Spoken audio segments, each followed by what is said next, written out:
Hey guys, tonight we dive into the heart of the Song Dynasty's most tranquil art form. Picture this. You step into an ancient ink workshop, not exactly high adrenaline, so you probably won't survive this. In the literal, life or death, falling into a volcano kind of way. But hey, if this sounds like your cup of herbal tea, before you get comfortable, take a moment to like the video and subscribe. But only if you genuinely enjoy what I do here. Feel free to pop into the comments and let us know where you're tuning in from and what time it is for you. Now, dim the lights, maybe turn on a fan for that soft background hum, and let's ease into tonight's journey together. You step across the threshold of the Inkstick workshop, feeling the smooth, polished wood beneath your feet. This room, this sanctuary, is whispering tales of eras long past, its ancient walls draped in histories deeper than the inkwells themselves. The Song Dynasty, 961,279 CE, was known for an unparalleled dedication to the subtle art of crafting inksticks.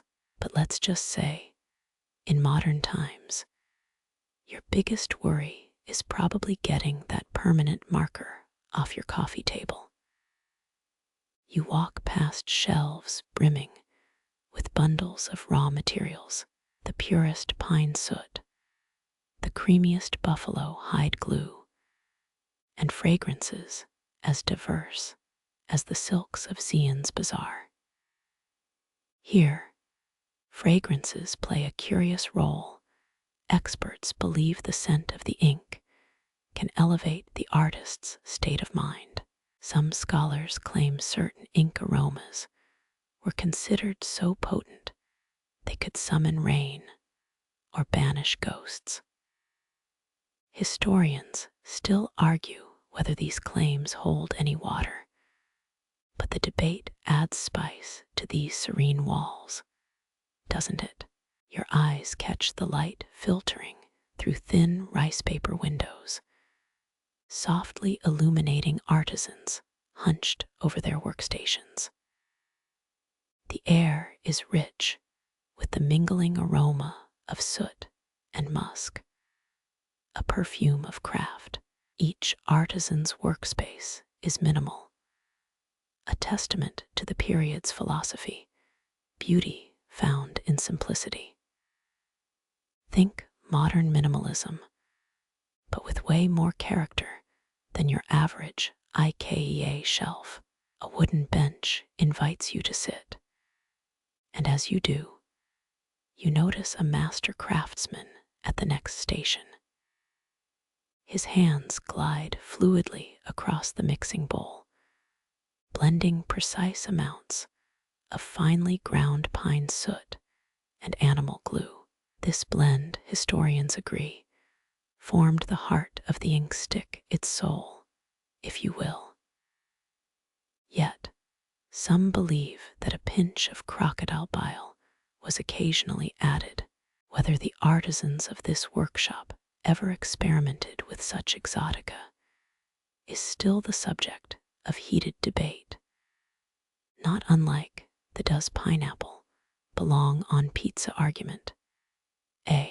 On the shelf beside him, you notice rows of polished bamboo stamps, each one a miniature landscape of history.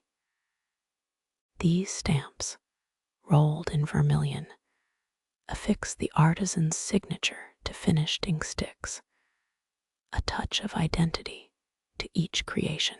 Some believe a bamboo stamp's imprint could also invoke good fortune, much like how crossing your fingers is supposed to boost luck when taking a leap.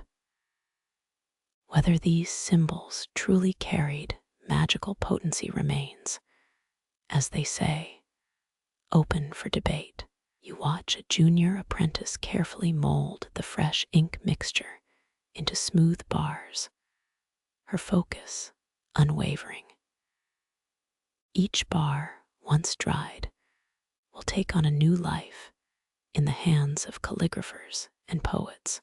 It's said that the quality of an inkstick could either elevate or ruin a scholar's work. Intriguing, right? Think of it as the difference between having a state-of-the-art fountain pen versus one of those scratchy to the point of malice bics. Your gaze sweeps across the workshop to a corner shrine, draped in deep red silk, honoring Xuanwu, the ancient deity of protection. Artisans relied on divine favor as much as their skillful hands. Some even whispered that Xuanwu's spirit infused their creations with a touch of otherworldly grace. This blend of the spiritual and the practical was a hallmark of the era, much like how your grandma swears by the power of crystal healing for your sore throat. Right alongside Xuanwu, images of historical masters line the walls, their serene faces a testament to centuries of dedication. They look like an old album from a family reunion, if your great aunt had a penchant for calligraphy, and everyone dressed in robes. The workshop silence is a living presence, punctuated only by the rhythmic grinding of ink and the occasional murmur of instruction. Unlike your noisy coffee shop with its incessant espresso machine, this place holds a different kind of magic. You approach a large grinding stone where an old master pauses to demonstrate. The stone spins with an elegant ease, its circular motion echoing the natural world's balance. He explains how the grinding process was designed to mimic the movement of the heavens, an idea reflecting the song Dynasty's obsession with harmony. In layman's terms, this guy's mixing bowl is practically conducting an orchestra of cosmic forces. Too bad we can't use the same technique to ensure our morning coffee is perfectly smooth. He guides you to see the subtle artistry in every turn, every mix, every mold. Each component is meticulously chosen for its properties. The pine soot provides deep black color, while buffalo glue offers durability. Some eccentric artisans believed adding powdered pearls provided a lustrous finish. Whether anyone ever truly did this, or if it was more of an old artist's myth, well, historians still argue whether it was ever more than folklore. Suddenly, the room shifts in temperature, a gentle breeze wafting through, bringing with it the earthy scent of wet soil. You recall that the Song Dynasty saw the construction of the Grand Canal, which improved trade routes significantly. This network allowed not just goods, but also ideas to flow across the empire, enriching every craft, inkstick makers included. Speaking of trade, next time you're stuck in traffic, thank the ancient engineers, but maybe don't mention it when your Uber takes 15 minutes longer than expected. Through all this sensory harmony, you feel time itself bending. No more frantic glances at the clock or buzzing notifications to distract you. Here, in this timeless alcove, minutes stretch into hours and hours, blend into the essence of creation.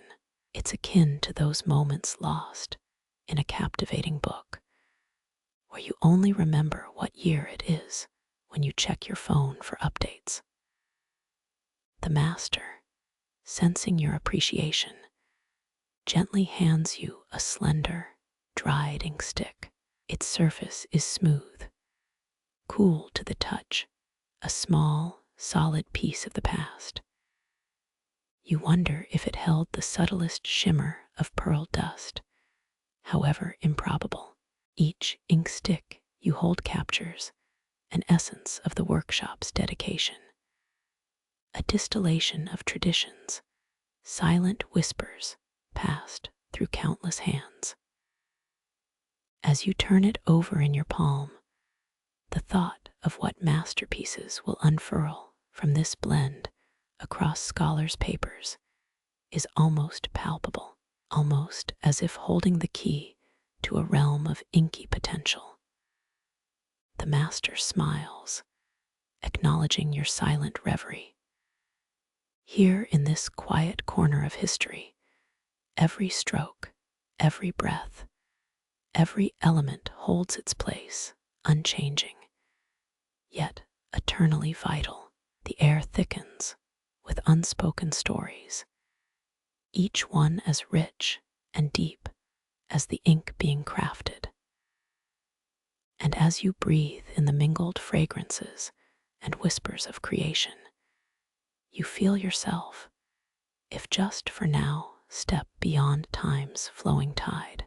A soft chime sounds from the workshop's bell, signaling the close of another meticulous day's work.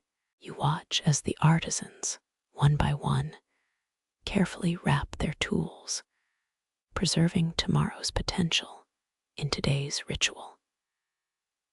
This nightly routine, filled with reverence and calm, mirrors the centuries gone by, a comforting continuity.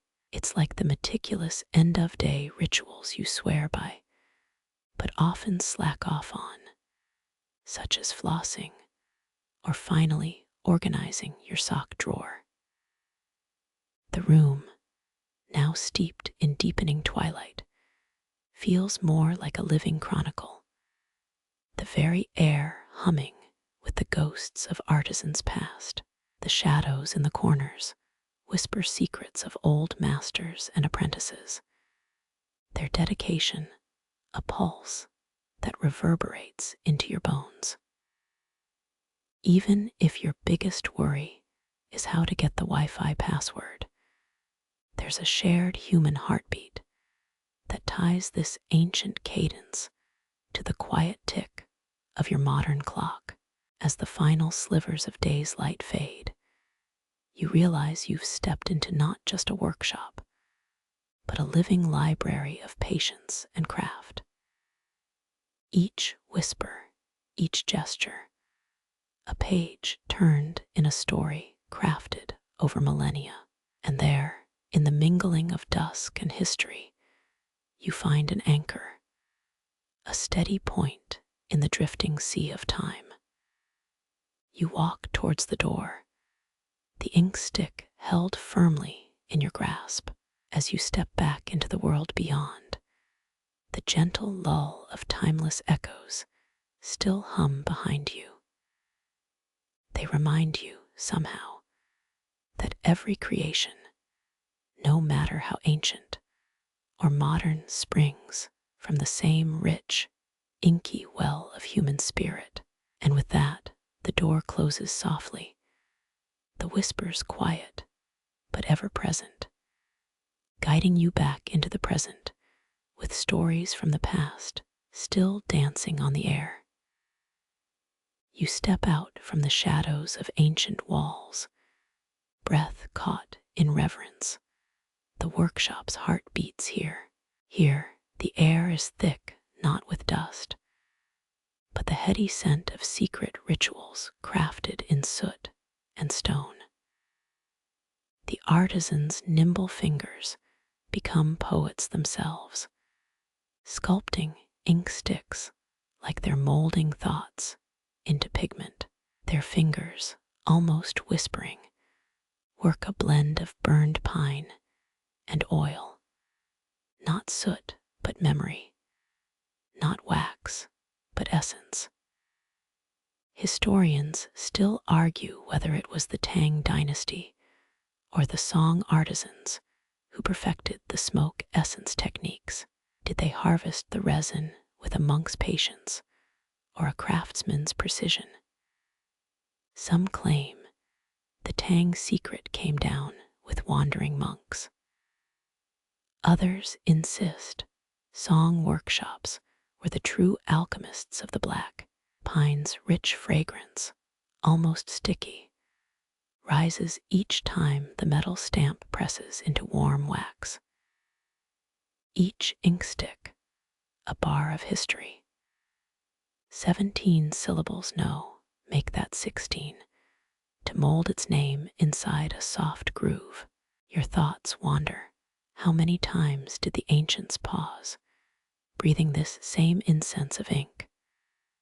But look, the artisans, quick hands, spinning fragrant logs into legacy.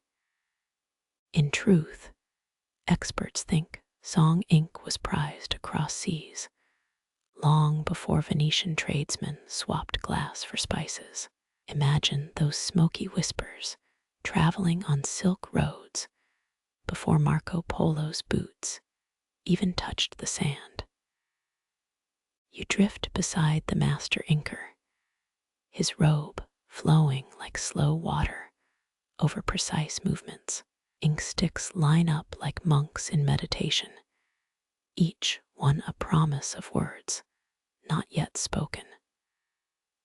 This shop once catered to painters and poets alike. Did Li Qingzhou, perhaps, hold an inkstick crafted from these very grooves in her delicate hand? Fringe theories suggest certain surviving poem scrolls bear the marks of precisely these resin recipes. Was it Song pine that traced the edge of her longing? Another quirk, did you know scholars sometimes infused inksticks with rare fragrances? Like a secret code of scent. Imagine that. Next time you read an old poem, wonder if it carried hints of citrus or sandalwood, mingling with thoughts inked into eternity. Look closely now. Each inkstick bears the workshop's mark. A testament, an honor stamp that bridges centuries. Did they argue over which character carried the deepest respect? Perhaps the artisan himself breathed warmth into that stamp's impression. A ritual of breath and ash binding time into wax. The air carries a whisper, more fragrance than voice, a secret only ink could hold. You lean closer, breath hushed, as hands like those of old form sticks with the ease of river carving stone. 17 movements, no 18th, to birth these words waiting captive in pigment, each inkstick's essence captured not just in its scent, but in the memory of the trees that became its dreams. Historians still trace ancient forests through their ink's aroma.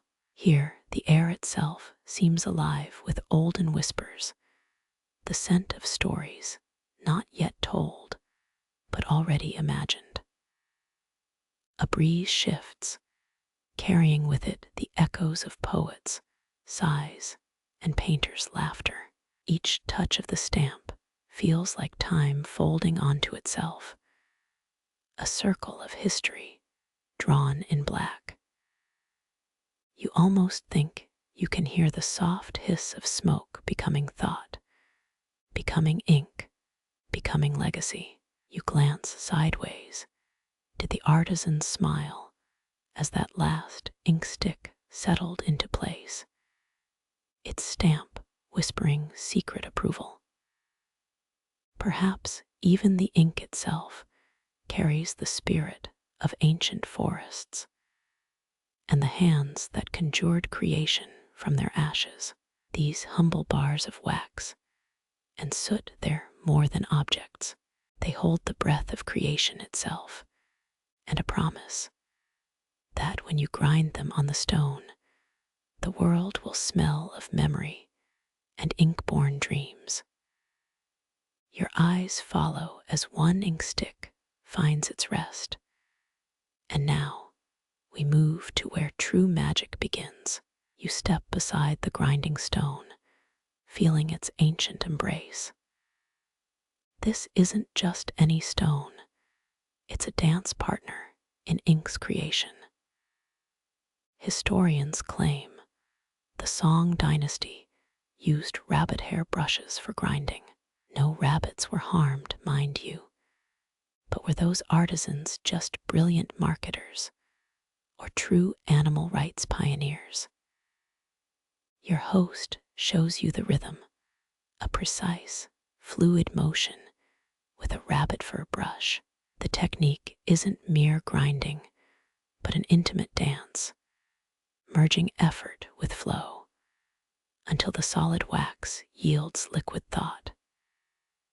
Ink dust spirals, whispers of pine mingling with mineral kiss.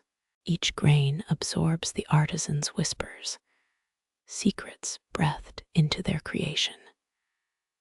You almost expect the stone to reply with a rumbling purr under the skilled hands.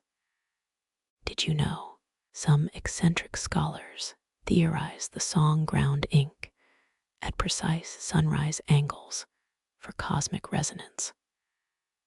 Fringe, perhaps. But who can disprove ancient feng shui in an era where some believe the phases of the moon affect haircut quality? The grinding becomes a meditative chant. Your palms feel a phantom echo of the motion. Historians still argue whether the precise stone angles or the artisan's rhythmic breaths held more importance.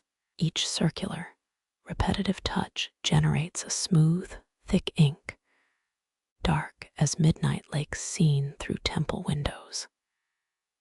Here, time seems to pause, letting creation breathe. A light chuckle floats from your host. See how the ground ink forms a perfect vortex. The center holds the essence of the stick. A small, contained universe birthed from focused effort.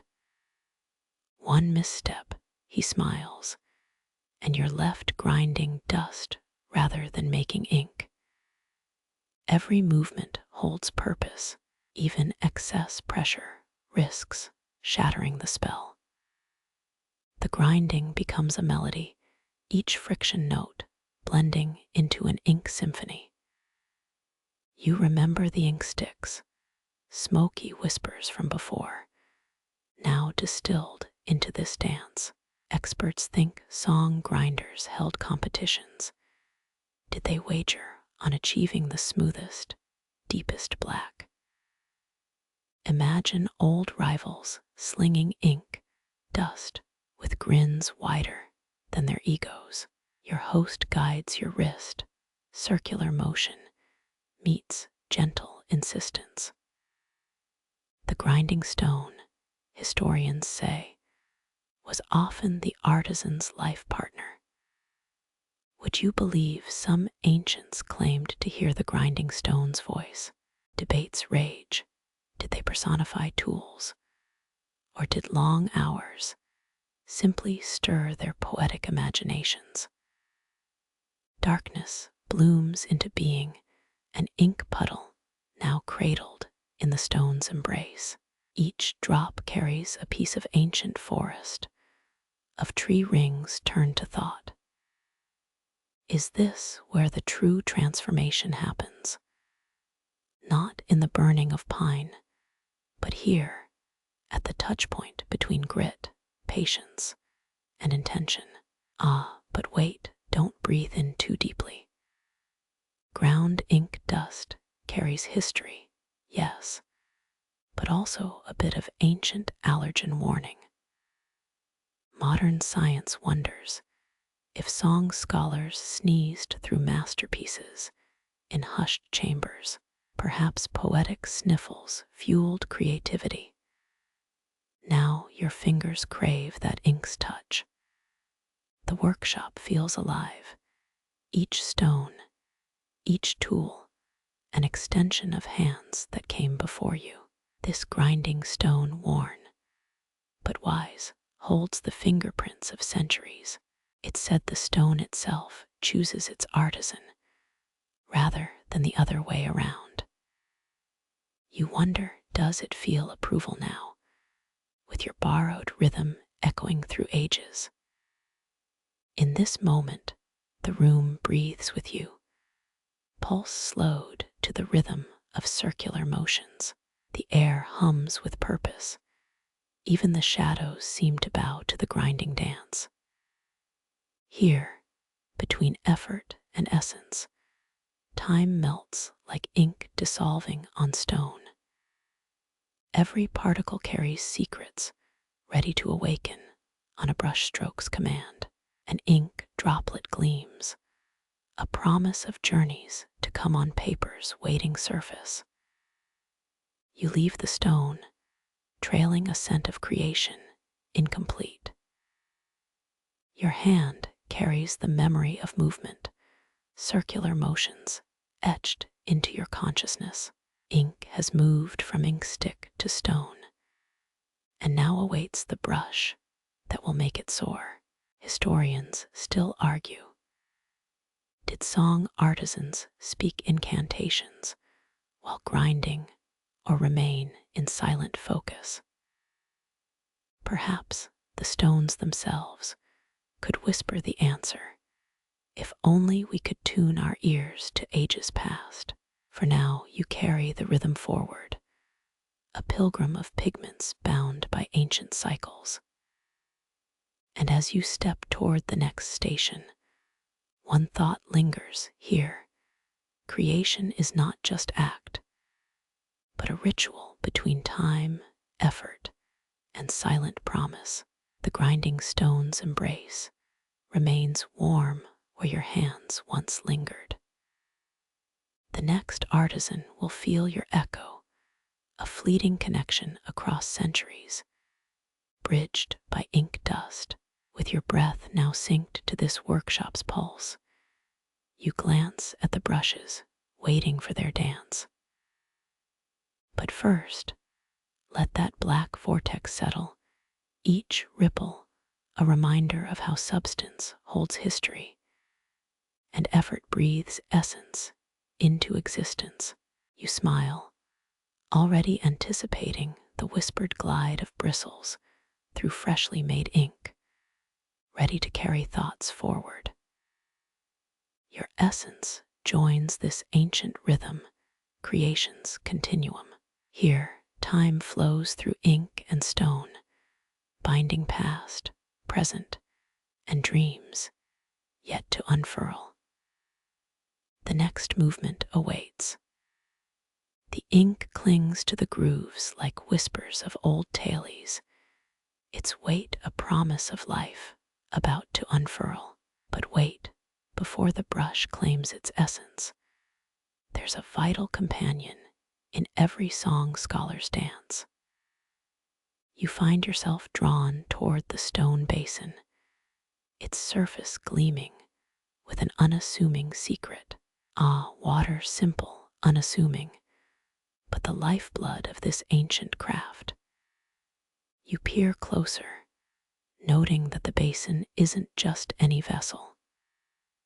Its shape, subtly concave, is a master stroke of design. Engineers of the Song Dynasty understood something modern physics echoes. Every drop holds immense potential. Your host dips a finger, a mere touch releasing ripples, like thoughts expanding outward from a single notion. Did you know?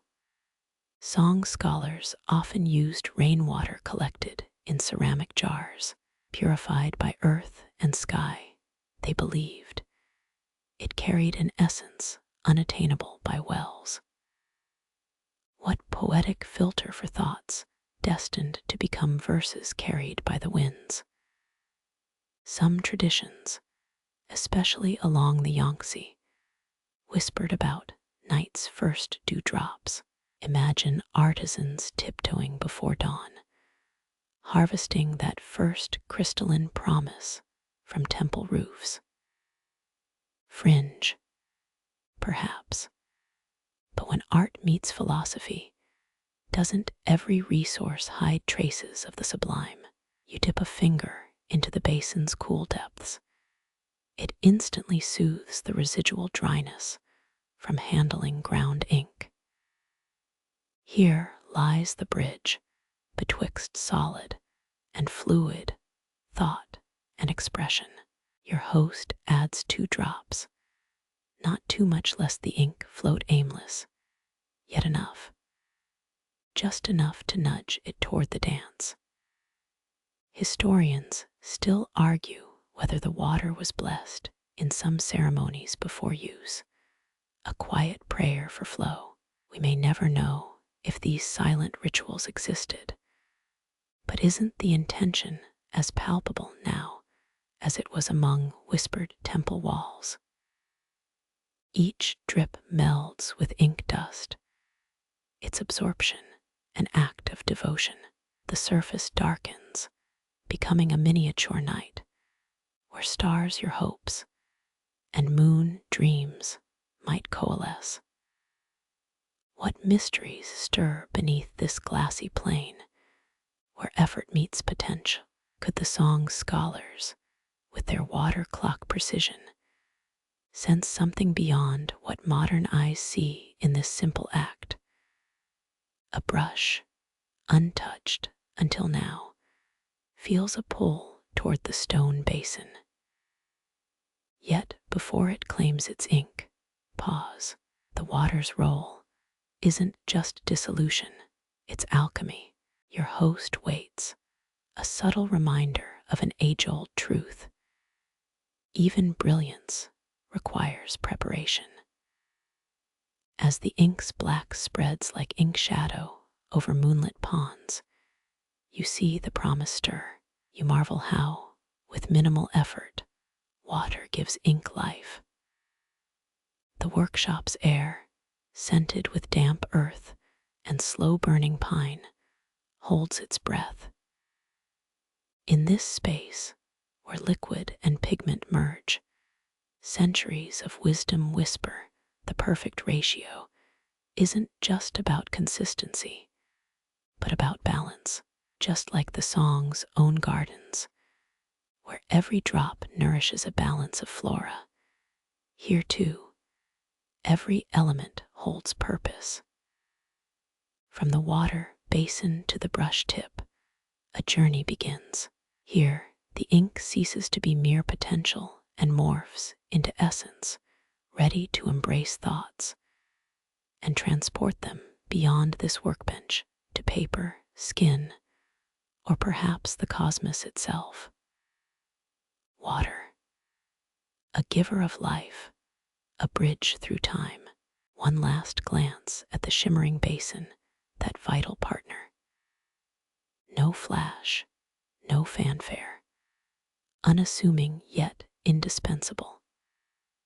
Without this basin's embrace, scholars' dreams would have remained solid whispers, forever ink dust shadows on the grinding stone. You sense more than ever that this workshop is a dance of elements intertwined, where every participant holds a sacred role. Now, brush in hand, you lean toward the page.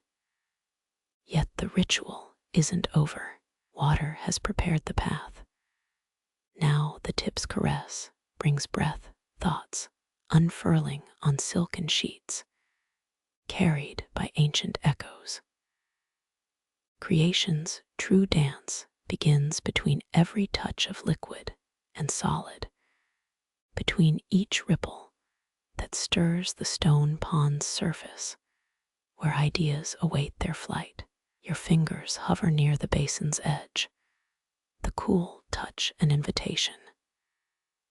Here, between ink and water, lies the alchemy, an ancient recipe for dreams made manifest, ready to let the next drip of water merge with solid intention, binding centuries with this one simple, transformative act.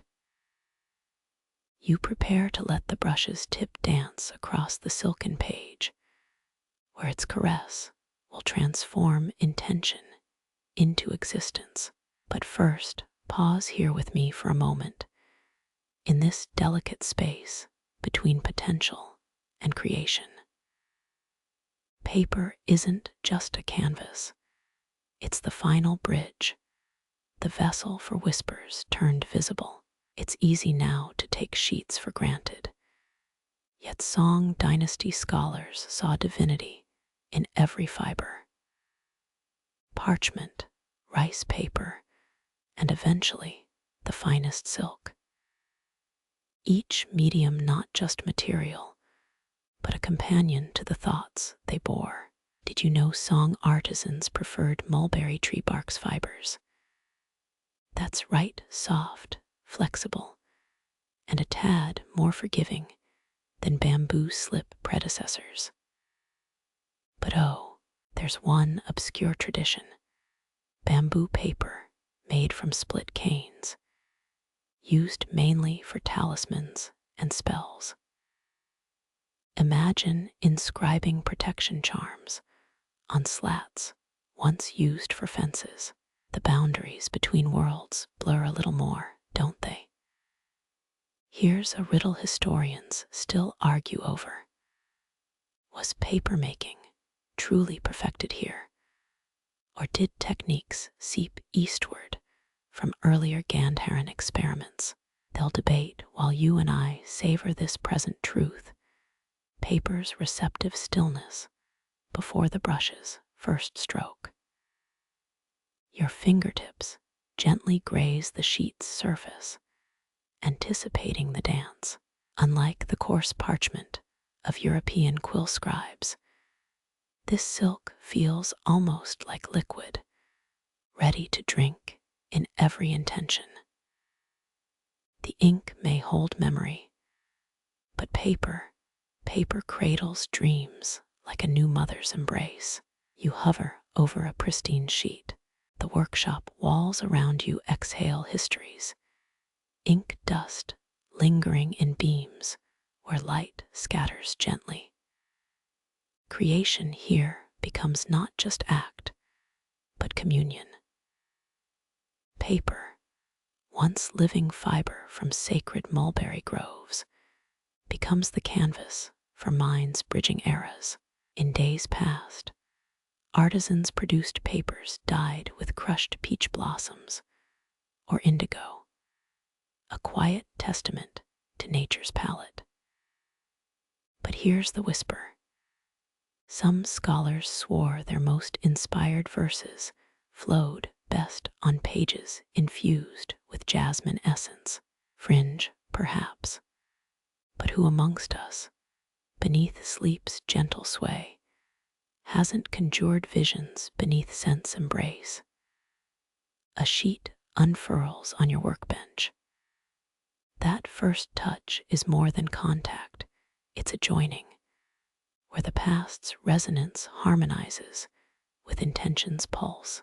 Paper holds not just what's inscribed, but every whisper breathed above it, every quiet hum of the inkstick grind. Close your eyes, sense how the blank page's promise vibrates under your fingers. Historians might cite Han Dynasty advances, but here in this song chamber, it's not just knowledge, it's kinship. Each sheet echoes with every poet, philosopher, or dreamer who's let their pulse quicken where blankness awaited breath.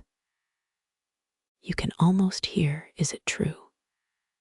The very fibers realign, ready to record wisdom as ink drips and lines cross their paths. Song sages believed perfect paper absorbed ink, guiding strokes in alignment with cosmic rivers. Whether myth or just good marketing for paper merchants, try arguing with the result. A marriage of surface and story. This sheet beneath your brush might, in its next moments, carry odes to moonlight or treatises on governance. Its fate now rests between ink-filled tip and your heartbeat. Pause here with me at this precipice between void and existence. As you prepare to begin, feel how centuries converge in this breath, where mulberry, ink, and water meet at your fingertips. Each grain of texture, each whisper of paper's fiber memory aligns with creation's breath. It's not just a touch, it's an invocation. The moment stretches your host's nod, seems almost ceremonial. Now, let the brush's caress yield life upon this ready medium. Watch how paper, in its patient stillness, transforms the ink's journey to visible thought, where lines become more than ink, stories more than mere words. Historians argue timing, origins, and materials. But here in this workshop, where night breezes mix with cedar smoke, the truth lies simpler. Paper becomes not just history's scribe, but a present companion, whispering with every brush's motion, promising with every untouched corner. Creation in this moment isn't just act, but an embrace where past, paper, and purpose converge in living legacy. You gently lift the brush, its tip swollen with ink's promise. Your wrist hovers over the awaiting silk sheet. Here, the dance begins, every motion not just a stroke, but a dialogue with ink's flowing essence. As the brush meets paper, there's a whisper that spreads through the fibers, a connection forming. The ink glides effortlessly, guided as if by some unseen hand. Remember, song scribes believed brushwork mirrored the cosmic dragon's movements through the night sky. Was this poetic license, or did deeper truths flow from their brushes? Each movement echoes with centuries of practice. Did you know the finest brushes used deer hair for their delicate precision? A far cry from modern polyester bristles, right? Imagine perfecting techniques for court commissions, where one missed stroke could mean imperial disfavor. Yet, there were quirky divergences. Folk artisans reportedly dabbled in cat whisker brushes for their spontaneous strokes. Was this genuine practice, or local myth spun into legend? One must admire their ingenuity, if not their hygiene standards. Historians still ponder when dynamic brush techniques evolved from calligraphy's rigid roots. Did they emerge organically? Or was there a singular master who first dared bend the rules? Some evidence suggests that Tang rebels against formalism, but debates rage on amidst crumbling scroll fragments. Feel the brush slide through air before landing on silk. Did 12th century creators hold their breath as you might right now? Each delicate, intentional touch reveals how form follows flow, how balance lives in motion. Some whisper of hidden brush, souls, artifacts infused with their wielder's spirit. Fringe, perhaps, but enchanting to the imagination. As ink dances, recall how bamboo stalks provided early brush handles, selected for strength, yet light enough to whisper intention. Artisans would shave them paper thin, testing resilience with each stroke's demand. Modern replicas pale in comparison. Authenticity carries resonance, historians say. Your wrist glides fluidly now, strokes finding their path. Did you catch that? Each brush's taper holds within it years, yes, years of shaping, soaking, and balancing. Masters crafted tools with as much care as creating their masterpieces. Here's a thought. Some say song poets composed verses that mimicked brush movements. Their line breaks, aligning with shifts in wrist angle as ink met paper.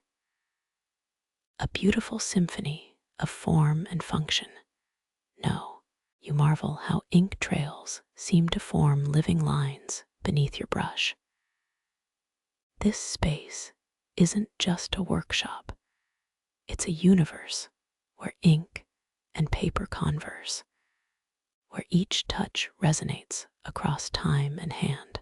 Is that hyperbole or honest recognition of these materials' magic? The brush lifts again. Pause, breathe. In this chamber filled with cedar smoke whispers and night's steady breath, creation breathes alongside. Each stroke here in this moment is not an ending, but a new beginning where past and present align through ink's fleeting flow. One last secret. Some say scholars chose indigo-dyed inks to align with cosmic energies, fringe belief or symbolic choice. Who can say? But doesn't it enrich the mystery of their works? Your brush begins another arc, a dance of intention and material, of history held in balance through a delicate, shared embrace. Here, every stroke is not just a line, it's a moment captured across time, where the whisper of centuries converges into tangible presence. Time suspends itself amid fluid brush movements.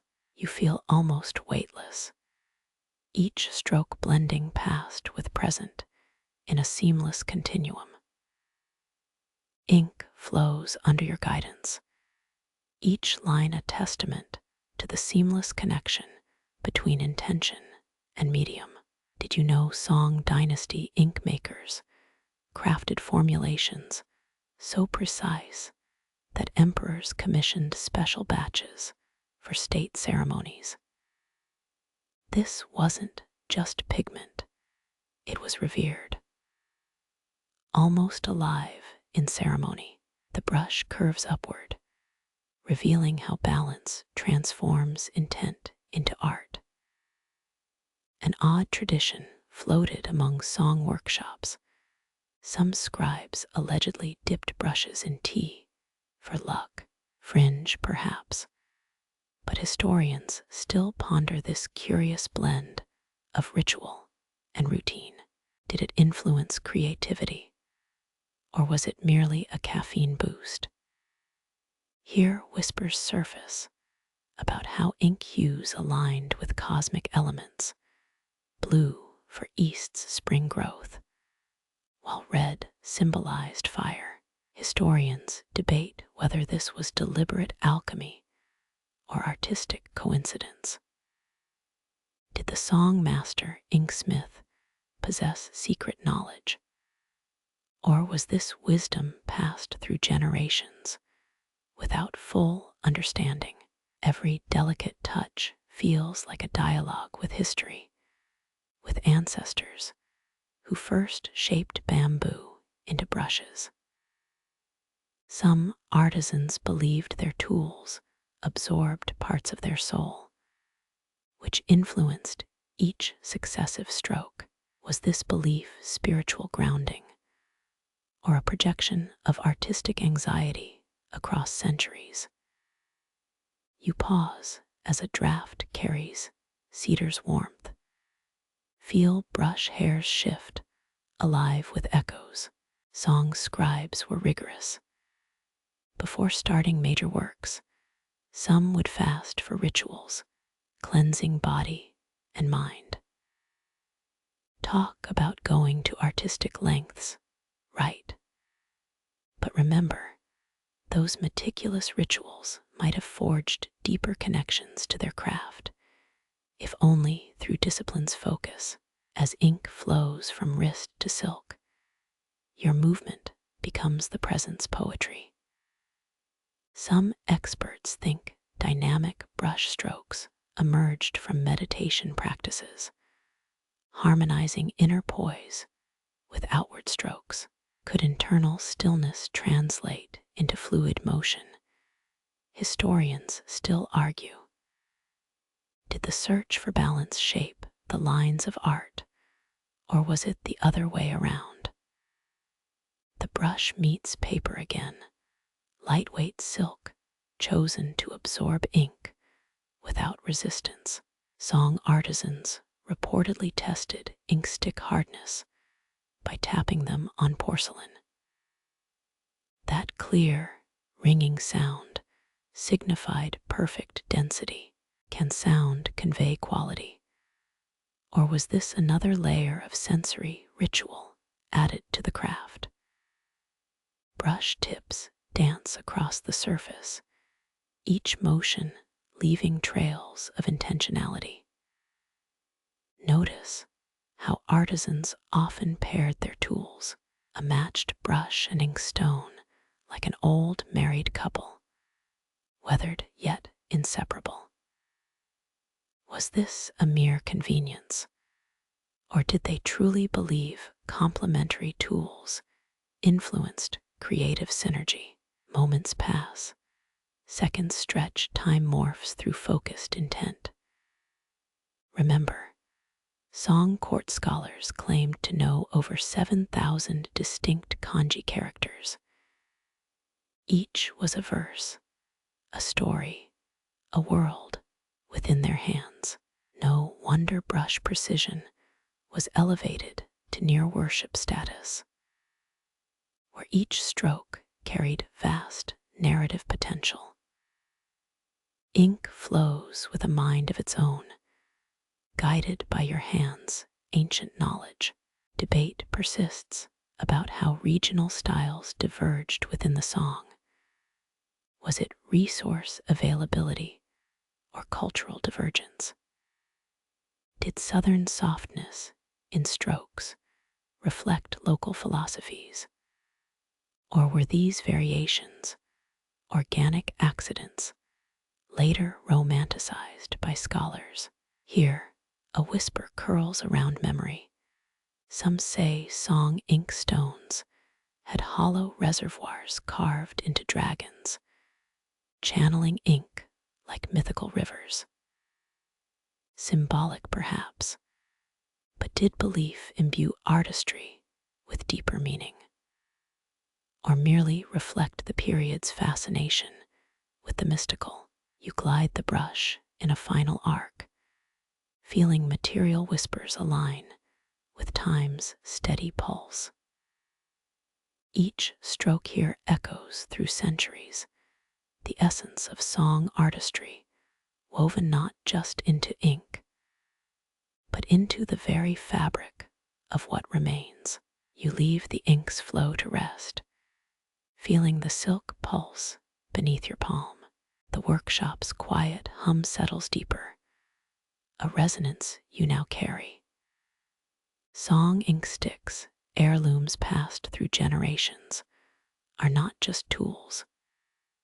They're vessels of history, memory, and skill interwoven into their dense forms. Historians claim that the Song dynasty's inksticks were crafted from soot, and animal glue, bound together by meticulous techniques. This composition, almost sacred in its formulation, created ink that could preserve centuries of calligraphy, its marks resilient across dynasties. Imagine the delicate characters on a 700-year-old scroll might owe their survival to this very alchemy of smoke and sinew. You trace the edge of one inkstick, feeling the grooves left by generations of use. There's a fringe theory that some song scholars ground tiny sapphires into their ink to achieve certain hues. While enchanting, it's likely a misunderstanding of color theory rather than an actual practice. Did scholars really have that much patience, scraping gems with stone mortars until dusk? Perhaps, but historians chuckle at the thought of those midnight shifts spent polishing rather than perfecting prose.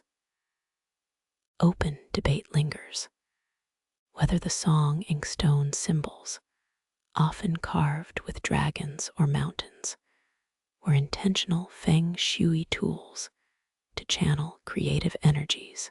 Was this a ritual necessity, or merely an artistic flourish? Did the act of grinding ink, a motion that bridges earth and thought, draw power from these etched myths? The answer may lie in whispers between strokes, rather than in dusty manuscripts. Each line you create now feels imbued with that legacy. Some artisans believed their inksticks might contain traces of their previous owner's essence, absorbed over decades.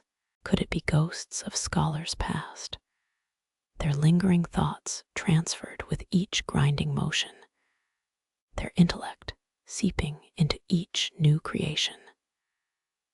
This idea might sound melodramatic, but given the weight of history in your hands now, who's to say for certain? You pause, let the brush hover, and sense the song artisans whispers around you. They crafted inksticks not just for utility, but to preserve culture, wisdom, and subtle artistry through tangible symbols. Those dark sticks hold the stories of emperors, poets, and lovers who once bent over similar silks, hearts full and brushes trembling with intention. What stories might this specific inkstick have cradled into existence? Love poems, imperial decrees, secret memoirs. Every motion you make here seems to stretch across centuries, connecting ancient breath to present pulse. Did Song Dynasty masters envision how their inkstick designs would migrate through ages? Some believed inksticks served not just as tools, but as silent mentors, their density embodying the patience, focus, and discipline needed for greatness. Each grind and stroke wasn't merely preparation, it was transmission of those virtues through material form. That final arc flows, brush meets silk, echoing old knowledge. These inksticks, humble in appearance but heavy with potential, carry forth the song's legacy, not just as ink, but as an embodiment of continuity, creativity, and the steady pulse of cultural preservation. In this quiet room, across the whisper-thin veil of centuries, you feel their presence. The essence of song artistry woven into your own brush strokes, into the very flow of time held within this workshop's time-worn sanctuary. You shift from the inkstick's quiet resonance allowing your senses to linger a moment longer. The silk beneath your hand whispers of countless brushes that have danced across its surface through centuries. Scholars often say the Song dynasty represented an intellectual pinnacle, with academies flourishing and knowledge exchanged freely. Imagine backyard scholars tucked beneath plum trees, where ideas germinated like seeds in spring soil. You wander toward a wooden table, its surface smooth from eras of contemplation and creation. Historians believe that during the Song era, scholars devoted entire lifetimes to refining their calligraphy, viewing each stroke as a living reflection of their spirit. This wasn't merely writing, but an alchemical fusion of form, flow, and thought. Here in this corner, time seems to thicken, bending around the very air you breathe. Notice the inkstone nestled beside the table, carved with swirling patterns, rivers etched in stone. Did they believe these curves channeled creative energy? Some fringe thinkers arguing stones were more than utilitarian. They were maps of the scholar's inner landscape, each groove a pathway to flow states. Of course, it's difficult to argue with a river's pull when your focus drifts to stories etched down their currents. Historians still argue whether the Song's inkstone carvings served as mnemonic devices or meditation aids. Were the intricate designs meant to capture the scholar's thoughts in a physical form, or perhaps they were a kind of tactile poetry, meant to be traced with fingertips as one steeped in the silence between thoughts? Maybe, here in the quiet, it doesn't matter. Your fingers rest lightly on a discarded scroll, its edges worn. You unfurl enough to see delicate characters, penned with a precision that required patience rivaling Buddha's own contemplations. Open debate continues. Some scholars argue that calligraphy was a meditative exercise, akin to what we now call mindfulness. Could the deliberate strokes have been as much about internal focus as external artistry? Imagine each character a living breath, shaped by the scholar's inner equilibrium. This might sound like poetic flair, but isn't it possible their technique harnessed a different dimension of creativity? A few maverick researchers even suggest certain symbols acted as cognitive anchors, grounding thoughts and channeling flow states. Think of every sweeping stroke as an anchor to the present moment, a physical embodiment of inner stillness. You find yourself drifting, smiling slightly at the Song scholars who might have seen such debates as trivial. To them, each brush stroke was as natural as breathing, imbued with purpose beyond mere words. Their scrolls weren't just texts, but tangible records of a mindset, imprinted with the deliberate rhythm of contemplation. In this nook, you see a small stone mortar etched with tiny characters. Historians marvel at the Song's attention to detail, how they often inscribed their tools with wisdom. Perhaps it was for encouragement, a tiny motivational boost each time the pestle met the stone. Imagine catching a glimpse of profound simplicity while grinding the essence of creativity. May patience be your guide, whispers the mortar softly. Your mind trails into how these tools weren't just physical instruments, but extensions of the artisans themselves. Remember the Inkstick's legend, containing traces of its previous owner's intent, perhaps even their soul. The song believed in the seamless unity of tool and intent. Could an artisan's spirit linger within these very objects, subtly woven into their everyday creations? Time pauses here, stretching in ways our modern watch-bound lives might scoff at. Song scholars were known for their lengthy seclusions, sometimes entire seasons devoted to singular projects.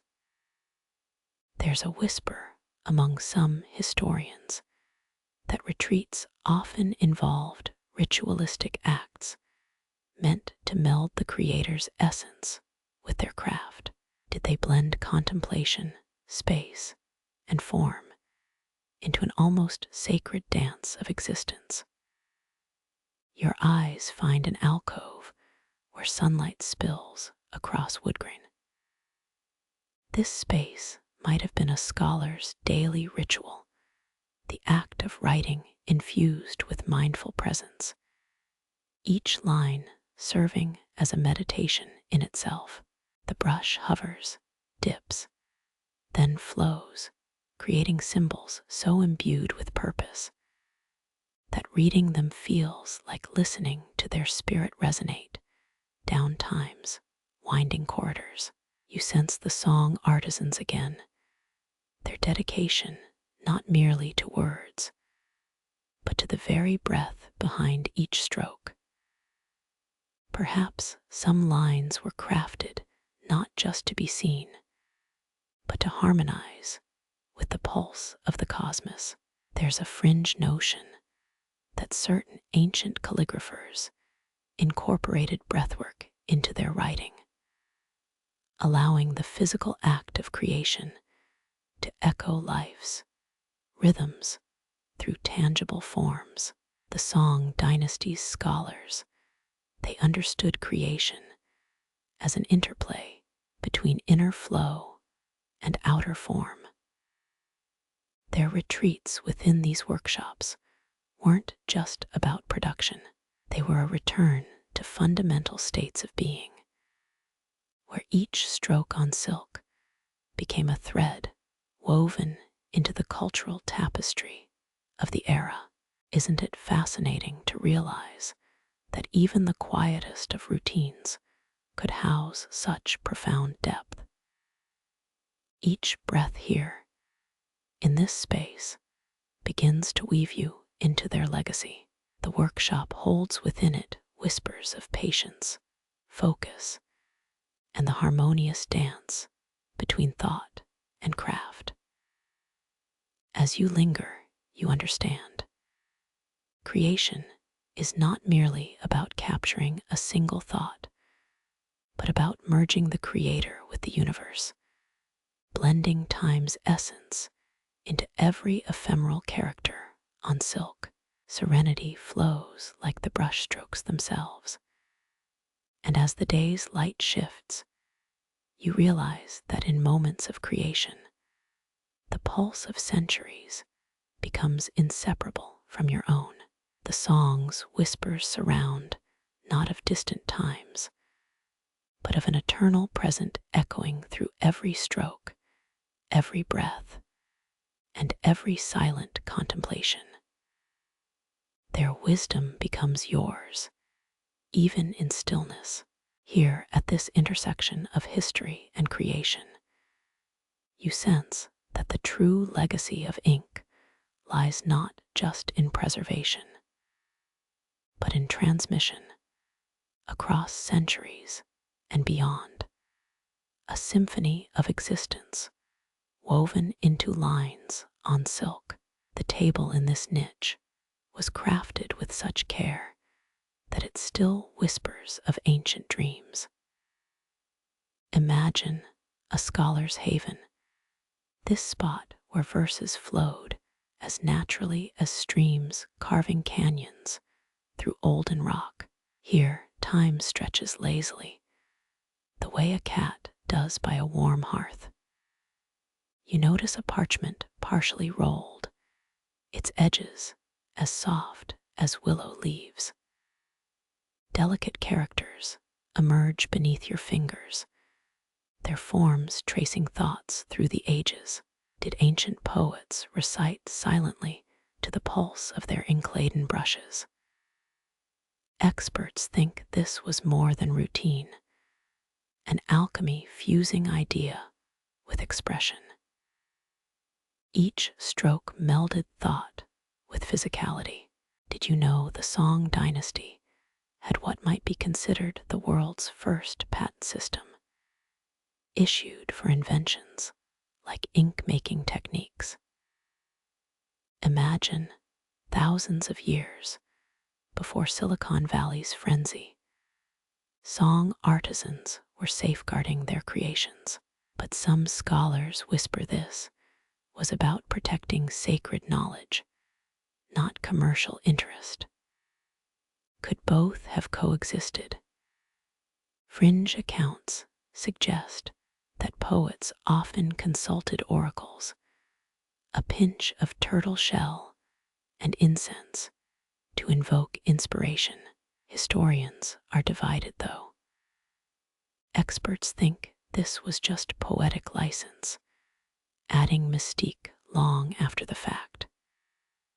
Still, isn't there a delightful randomness to believing such oddities lingered along with calligraphy's elegance? Historians still argue whether poets used specific ink compounds to alter energy flow during composition. Was there something more than pigment in their creations? Some argue the mixture wasn't just functional, but imbued with intentional properties. Perhaps song poets tapped into an unseen matrix, blending reality with mystery. Could their inks been like our modern-day coffee, not just for making words, but sparking minds? Your fingers glide over another scroll, the symbols arranged with mathematical precision. Song poets had a knack for layering meaning, a single verse unfolding in complexity like fractal flowers. How much of their artistry lay in restraint versus release? Historians debate whether the blank spaces held as much power as filled ones, the yin-yang of silence and sound. One quirky theory surfaced about bamboo paper. Some song poets claimed it carried spiritual messages from ancient texts absorbed through the soil. A bit fringe, no doubt. But imagine if parchment harbored memory echoes, each sheet a living palimpsest. Would that change how we read today, feeling connections deeper than ink's surface? You drift further, noticing small stones stacked with deliberation, like a miniature pyramid of thought. The table's carvings hint at waterways. Could these have functioned as metaphorical guides for poetic flow? Some say song scholars employed these carvings as cognitive maps, directing their minds toward meditative states. Perhaps their ink was not just writing, but meditation distilled into form. Song poets mastered the art of parallelism, balancing poetic lines with equal syllabic weight. Each verse became an architectural feat in symmetry. Is there a lesson here for our chaotic modern lives, seeking symmetry even amidst noise? Remember that Inkstick with its layered past, each poet perhaps striving for equilibrium with their tools. Some fringe thinkers even suggest poets used incantations within their texts, hidden messages to convey esoteric knowledge. Historians can't fully unpack this, but isn't there a delight in imagining ancient secrets woven within lines we consider simple today? Song poetry, a treasure map hiding in plain sight. As you contemplate these delicate brushes, their hairs worn from centuries of use, the room seems to exhale. Creation here, during the song era, was a full-body experience, mind, soul, and body braided together. The space breathes with a rhythm older than time itself. Perhaps their greatest verse wasn't written on paper, but etched in the silent pause between strokes. The sun's rays catch a forgotten inkstone, its grooves glistening like latent rivers. Here, poets may have seen their work as more than literature, a continuum of energy transfer, each drop sealing a pact with the past. Isn't it curious how we moderns lost this sacred dance, relegating creation to keyboard clicks? You look up to find a gentle breeze swaying from the rafters, an invisible hand guiding you toward more mysteries. The table holds more than it reveals, each relic a bridge across epochs. You find yourself whispering alongside their characters, an unspoken conversation between the past's silent breath and your own lingering thoughts. Here, every line echoes the truth that the song poet's verses transcend ink, becoming whispers passed through time, alive in each space left between. Your own presence blends seamlessly with the table's ancient wood, the parchment's silent tailies. Song poetry emerges not merely as an intellectual pursuit, but a profound dance, melding creator and cosmos, ink and intention. A continuum you've now become a part of, if only for this fleeting connection across 1,000 years. The inkstone under your fingers reveals its secrets with a smooth, cool touch, a silent guide through eras of creativity. This isn't just a tool, but a mediator between intent and expression, its surface polished from countless strokes. Imagine each movement here flowed not just from wrist, but from spirit, each ridge a pathway guiding thoughts into the world. You trace the shallow carvings etched into the stone's side. Were these decorative flourishes, or perhaps something more?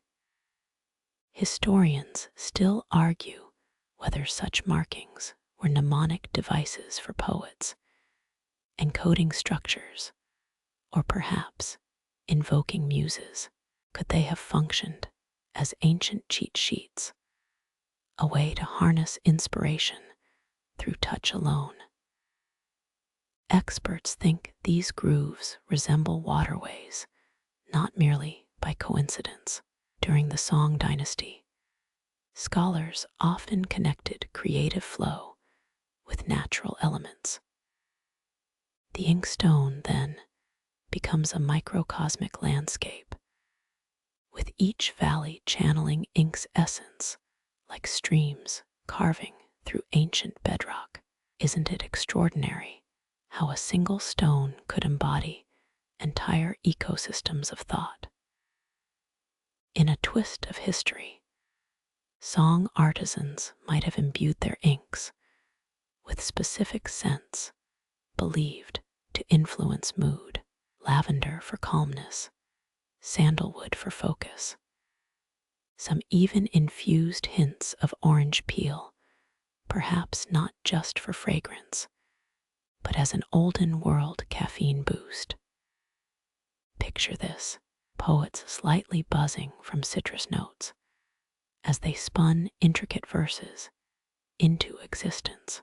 One curious legend whispers of sympathetic inks, types that would change hue depending on the moon phase under which they were made. While this sounds more like alchemy than science, isn't that enchanting? The idea that celestial patterns not only dictated timing, but might literally change the colors of creation. Did song poets write their finest pieces under a harvest moon to harness this mystical quality? Your wrist naturally mimics the ancient motion, sliding across the grooved surface. The act of grinding ink here is like performing a quiet ritual, each rotation a whispered incantation. The poets of yore likely found meditation in these repetitive motions, the rhythmic grinding synchronizing breath and mind. Could they have been onto something we've since forgotten, centering themselves through tactile engagement? Another quirky tidbit from olden manuscripts. Some poets swore by eating a specific blend of herbs before particularly tricky compositions. Perhaps this was the 11th century precursor to a pre-game energy drink: anise, ginger, crushed ginkgo leaves. Imagine their breaths mingling with ink vapors in the stillness of these chambers. Some say the stones were chosen based on their origin, with certain quarries producing ink stones favored for particular poetic forms. Experts think this adds layers of significance. The literal ground beneath poets' feet influencing the very flow of their words. It's humbling to think the earth itself participated in their creation, each stroke a dialogue between human and mineral realms. Historians still argue whether larger ink stones were reserved for specific ceremonial writings. Maybe only poems meant for imperial courts used these grander stones, the weight signifying importance or gravitas. Could a larger ink stone have carried the energy of statecraft as easily as it bore the weight of personal longing? A single object bridging public edict with private reflection. One particularly fringe theory claims poets used the stone's temperature against their pulse, the cool touch drawing inspiration from the body's heat. Imagine them leaning over parchment with a hand on stone, transferring warmth as verses emerged from cool contact. In ways we can scarcely grasp, they melded external sensations into creative expression. Each groove tells 1,000 stories of hands resting here, perhaps hesitantly at first, then confidently wielding brushes. Even the smallest inkstone holds remnants of ambition, every microscopic nick a testament to patience, persistence, and pursuit. You feel the continuity. This act of grinding ink connecting you across the centuries with dreams and deadlines equally urgent. Some even claim certain stones harbor residual echoes, faint reverberations from the final phrases inscribed by their aid. Fringe, perhaps, but it's alluring to consider each use imprinted into the material, like whispers caught in resin, waiting for someone to lean in a listener across time. Remember the inksticks layered past. Similarly, the inkstone's grooves carry hidden conversations, silent dialogues etched by time, not just use. Every stone here was an alchemist's vessel, transforming thought into pigment, concept into liquid trace. What would those poets say, seeing their tools wielded 1,000 years beyond their own? The inkstone before you feels almost alive, a vessel not only for ink, but for intent itself. Its presence in this workshop signifies more than process. It whispers of commitment and continuity, a bridge between thought's fragile spark and reality's indelible form. How many thoughts bloomed here before they ever touched brush to paper? As your fingers trace the worn paths, the room seems to pulse, alive with quiet energy. Creation wasn't linear, but cyclical, as the inkstone grounds thought. Each poem sends ripples back through time. Here, every stroke is twofold, one outward unto parchment, and one inward into the soul of history. Each touch bridges the present with the past, the material with the ethereal. These stones, often overlooked, might have been considered sacred. Experts think they were often passed down through poet generations, each inherited piece imbued with accumulated wisdom.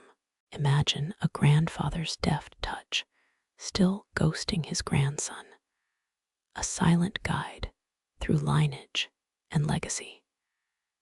Could such physical heirlooms carry skills beyond their utility?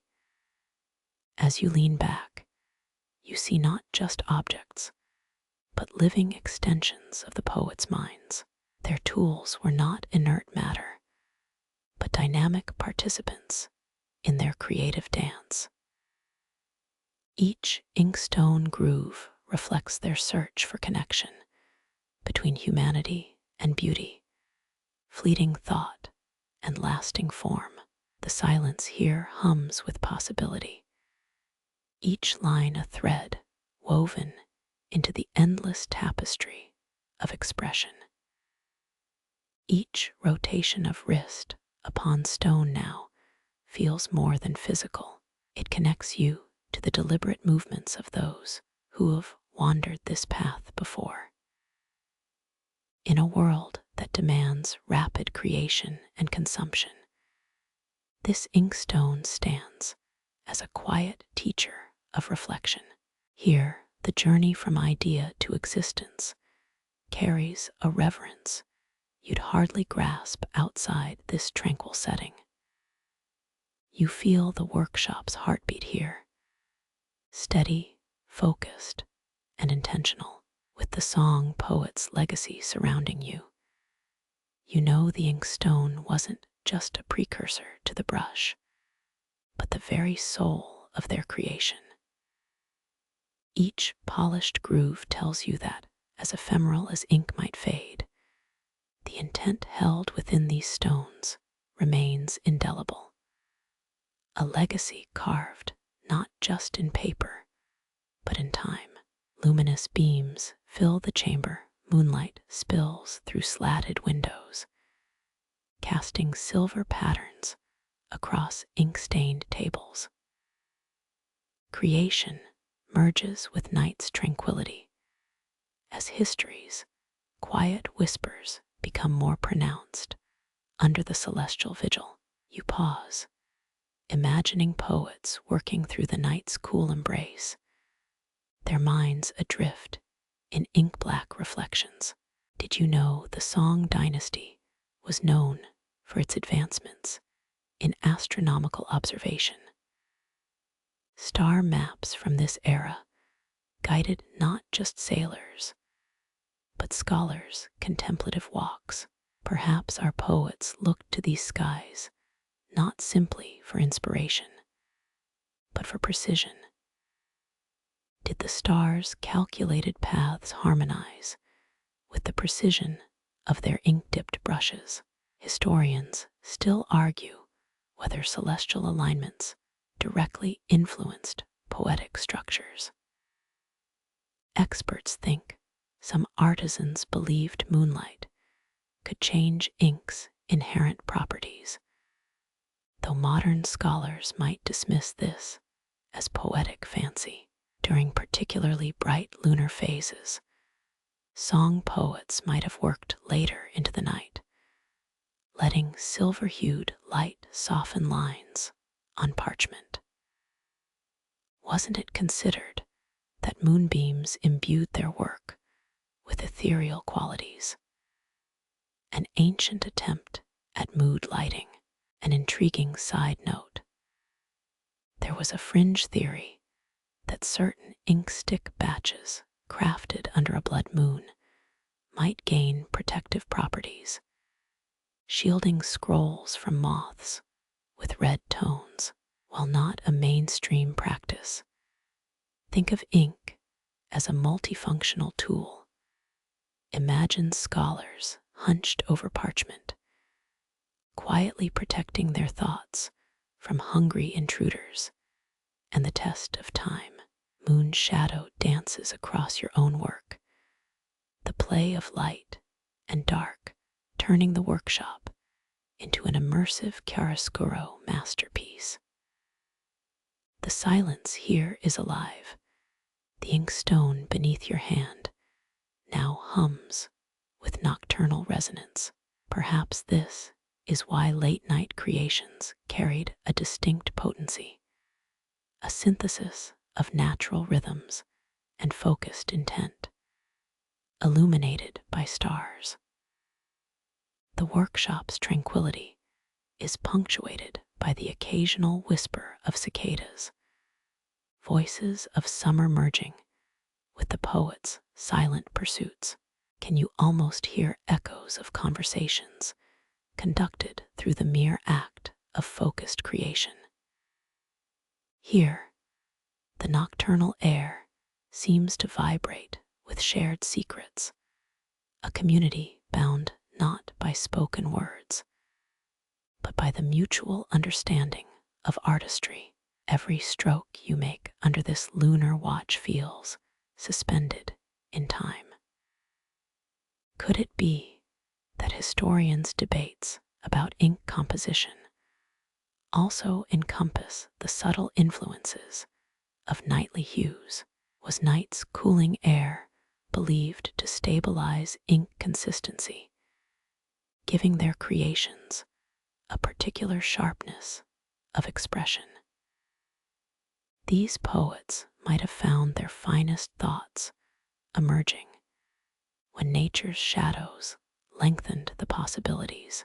The gentle glow allows you to perceive the room's dimensions in a new way. Shadows create intimate crevices, each corner telling its own story.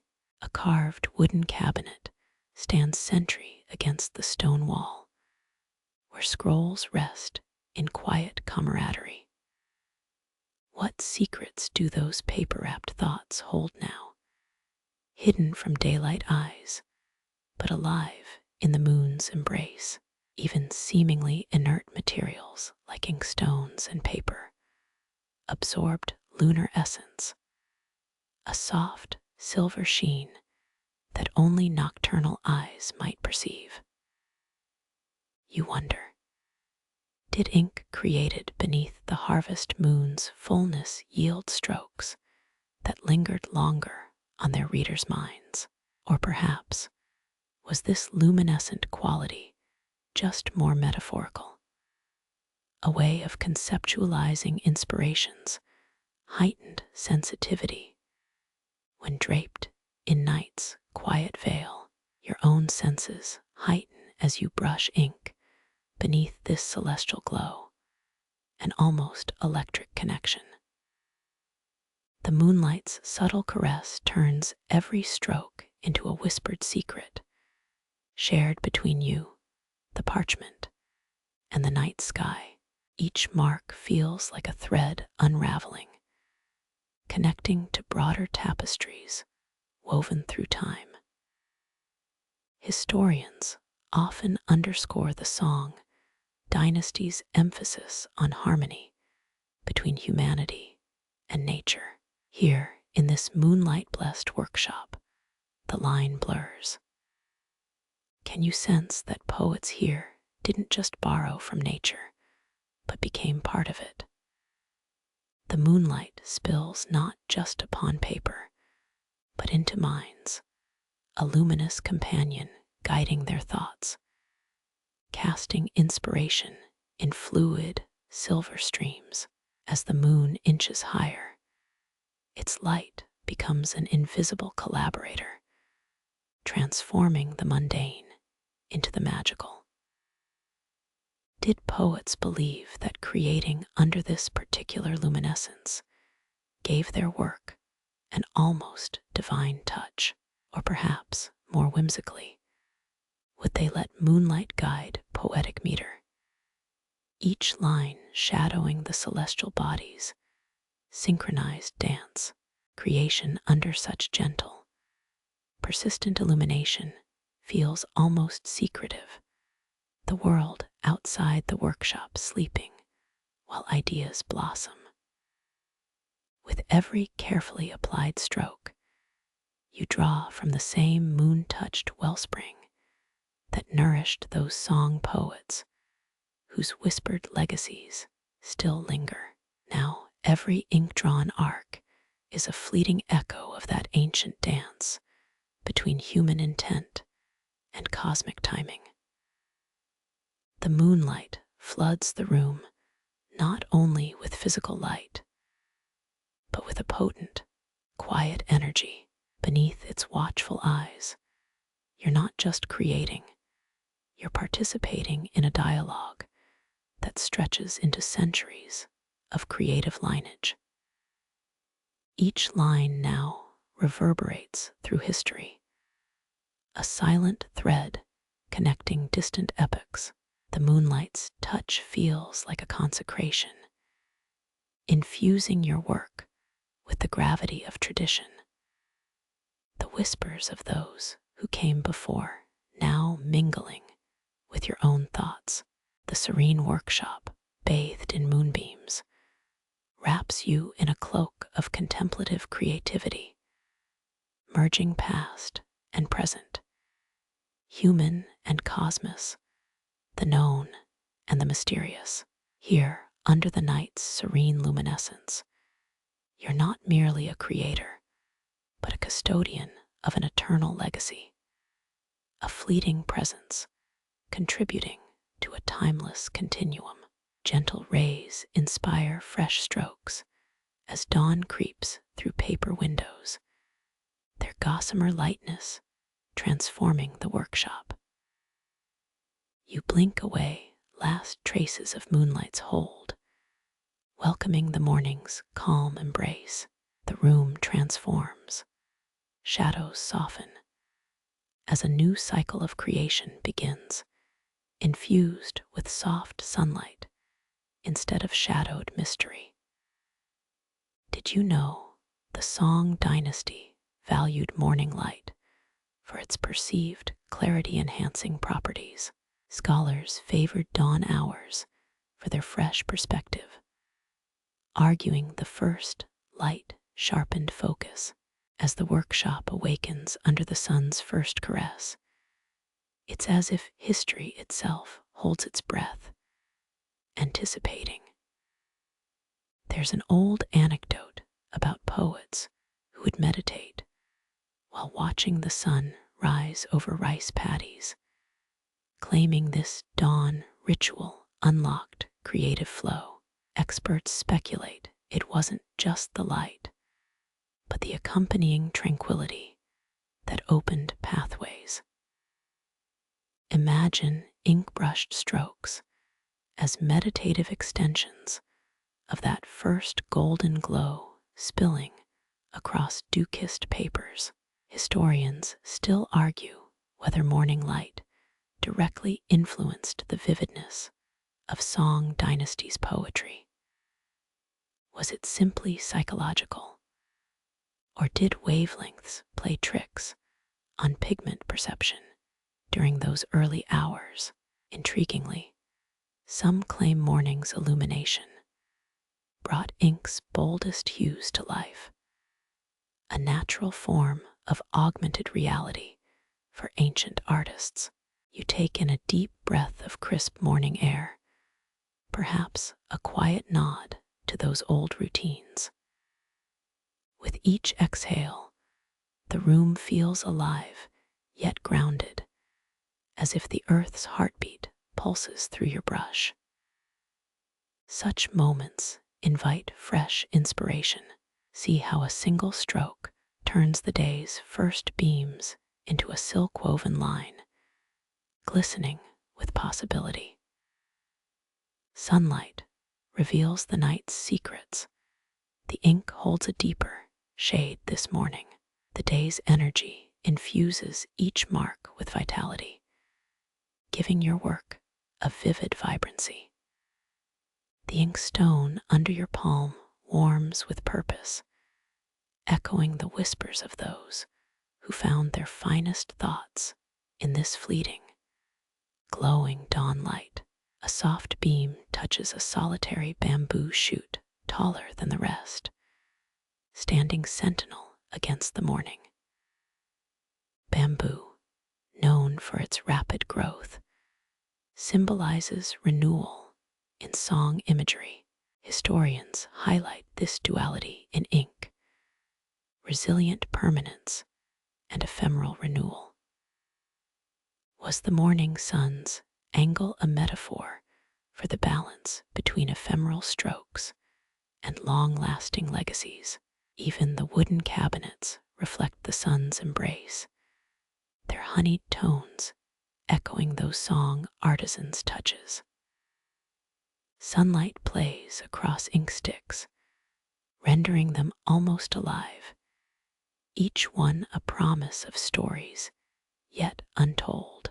Just like ink, wood was cherished for its grain-mapped narratives, each knot a silent guardian of ancestral wisdom.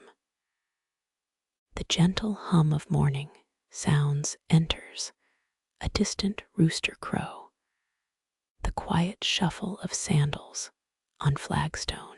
Perhaps you too might indulge in an old tale, a song poet who claimed each new day's light held an essence from all preceding days.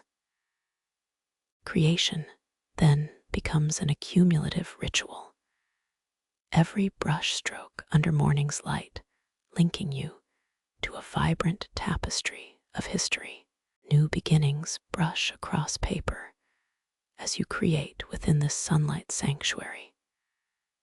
Each detail, each delicate line, all are touched with an intention forged in night and reborn in the embrace of morning. Can you feel the sun's warmth breathing life into paper and possibility? Your work, inspired by the fresh dawn, joins a lineage of poetic and artistic renewal.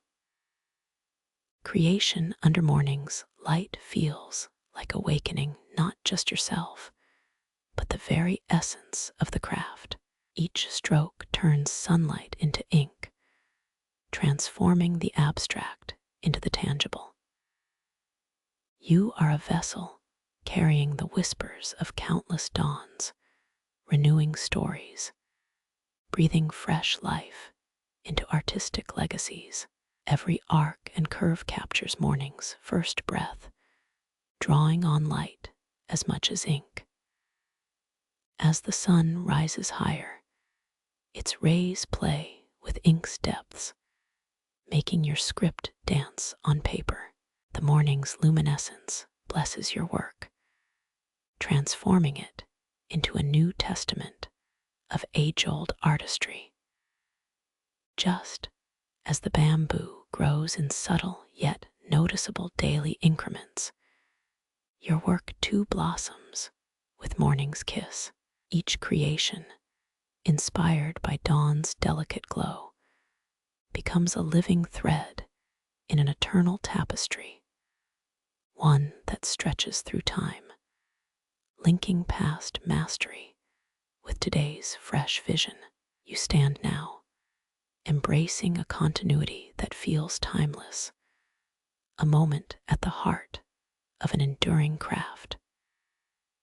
Bathed in the gentle light of morning, every ink stroke is a promise, not just of skill, but of the delicate balance between tradition and innovation, echoing through this vibrant, sunlit workshop. Warmth from dying embers fills the workshop, their glow creating a comforting embrace as dusk settles. Shadows stretch across the polished wooden floors, a dance of light and dark that invites tranquility. With the sun now resting on the horizon, the room transforms again, its character shifting beneath a gentle amber veil. You settle by the hearth, feeling the fire's soothing allure reminiscent of ancient family gatherings. Did you know Song Dynasty artisans cherished evenings by the fire? Not just for warmth, but for inspiration from the mesmerizing play of flames. Perhaps they found in those shifting patterns an ember of creativity. Who knows what secrets those flickers whispered into waiting ears? The way firelight dances mirrors an old belief that song poets scribbled best in flame's glow. Some say it enhanced ink's depth, creating strokes that seemed to leap from the page. Think of each brush stroke as an ember, a brief, glowing ember that warms hearts across the years. Controversially, fire was sometimes used to test ink's genuine quality in those old days. Historians still argue whether this was a common practice or folklore embellishment. Could it be a test of both ink and creator's metal? Experts debate its frequency, but imagine the thrill, a dance with fire to secure artistic integrity. Under the flicker, your creation takes on new dimensions. Shadows from the fire punctuate light, breathing depth and character into each stroke.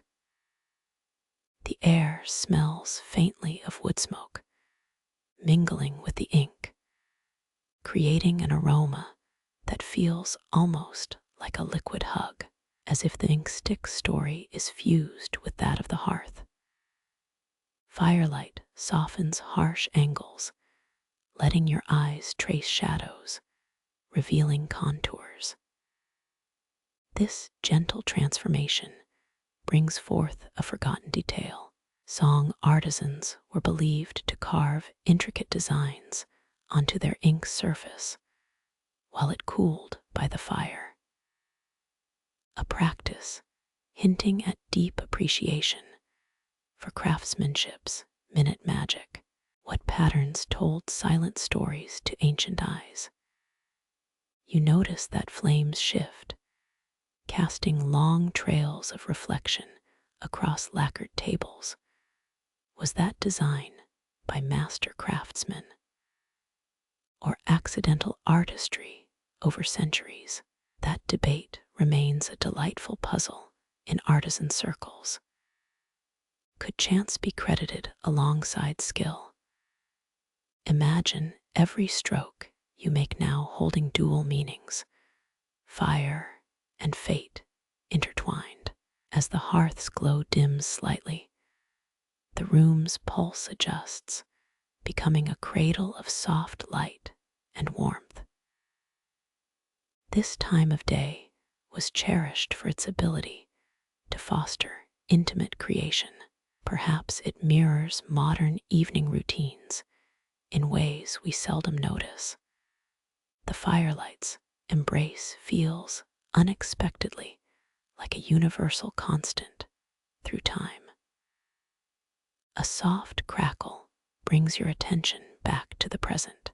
Here, between glow and shadow, you work, feeling the warmth seep into your very bones. It's as if the fire not only warms your hands, but melds into the ink, merging with every creation, binding you with a lineage of evening artisans. Every line captures a glint from the hearth, tiny sparks igniting the imagination. Under this glow, your work transforms into more than mere ink on paper. It becomes an offering to the dusk, a homage to time-worn traditions.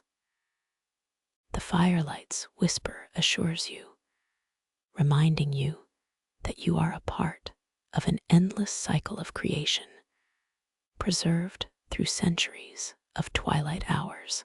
Just as the dying embers continue to softly glow, each piece bears a mark of its birth from flame. Historians argue if evening was a preferred time for calligraphers due to perceived romantic inspiration. Debate swirls over whether art's depth varies by time of day. But in your hands, each stroke is equally alive, warmed by flame, fueled by both history and heart. Within the firelight, creation is a symphony, each movement, an echo of past whispers across evenings. The flicker's warmth becomes a guide. Your brush dances along to its rhythm. The dance carries artisans' legacy through sparks and strokes, linking you eternally to their flames' embrace across history's tapestry. Wind dances through open windows, carrying the scent of jasmine and whispers of ancient tales. You feel a gentle breeze that soothes your skin, a refreshing contrast to the lingering fireplace warmth. Evening air weaves through the room like an invisible muse, softly guiding your brush strokes. Historians believe the Song Dynasty valued open windows, not just for ventilation, but as conduits for inspiration. They imagined breezes brought divine whispers that sparked creative genius. Perhaps tonight's gentle wind holds traces of those legendary breaths. There was an old fringe belief that certain winds could carry secrets from heaven, intended for the ears of poets and artisans. Experts remain skeptical, but isn't the idea delightfully whimsical? You can almost picture ethereal messages riding the evening's current, ready to settle into ink droplets. Do you catch a phrase from the sky? Or is it merely the rustling leaves?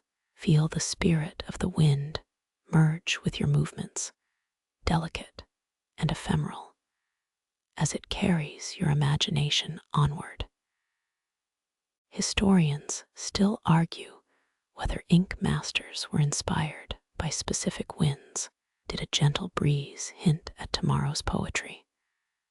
Some think certain directions held unique creative powers, but who's to say without proof? With every gust, the air seems to weave through your strokes, carrying threads of olden creativity. The jasmine scent strengthens for a moment, like a fragrant reminder of nature's partnership in every creation.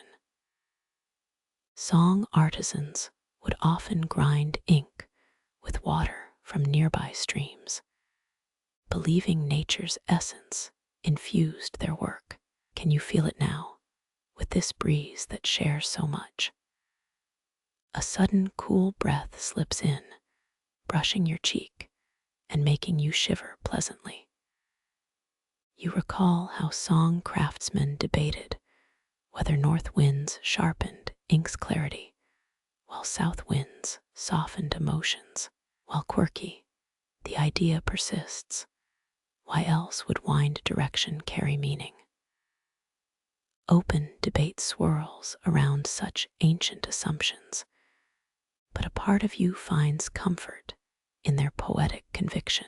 Perhaps the breeze now swirling your hair is the same one that flirted with scholars and artists of antiquity. It brings their quiet confidence and unspoken camaraderie. Even as night deepens, this wind feels like an old friend, a familiar guide in the realm of quiet creation. The ancient artisans might have called it chi, the life force infusing their brush and ink.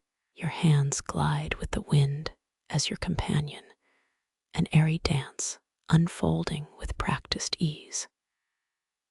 Creation feels weightless, almost effortless, borne by the symphony of earth, flame, and now air.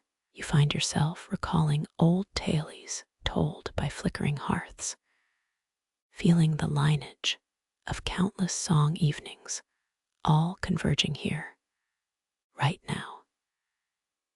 Evening whispers mingle with your strokes.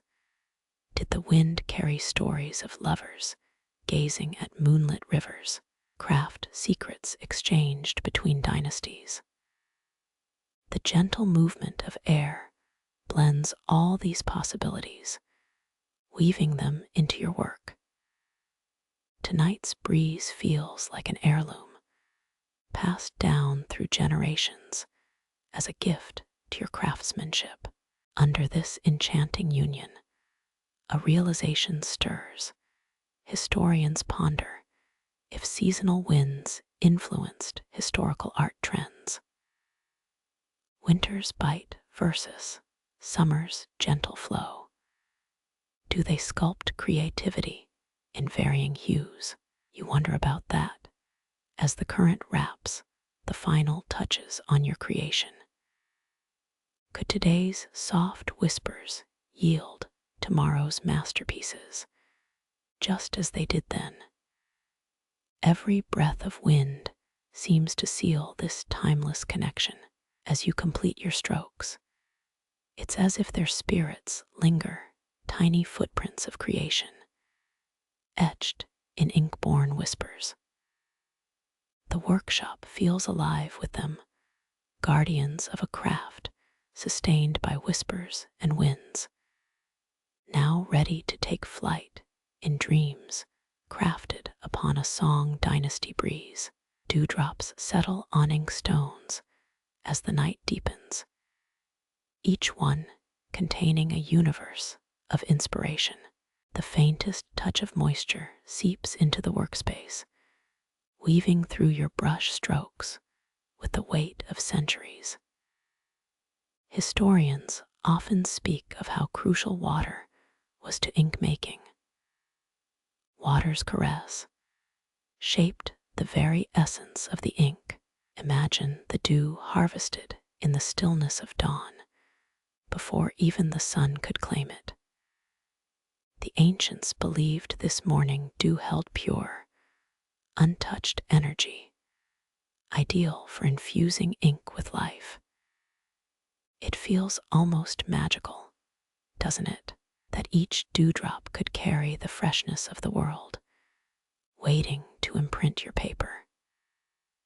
Some legends suggest artisans even caught dew on lotus petals to ensure purity.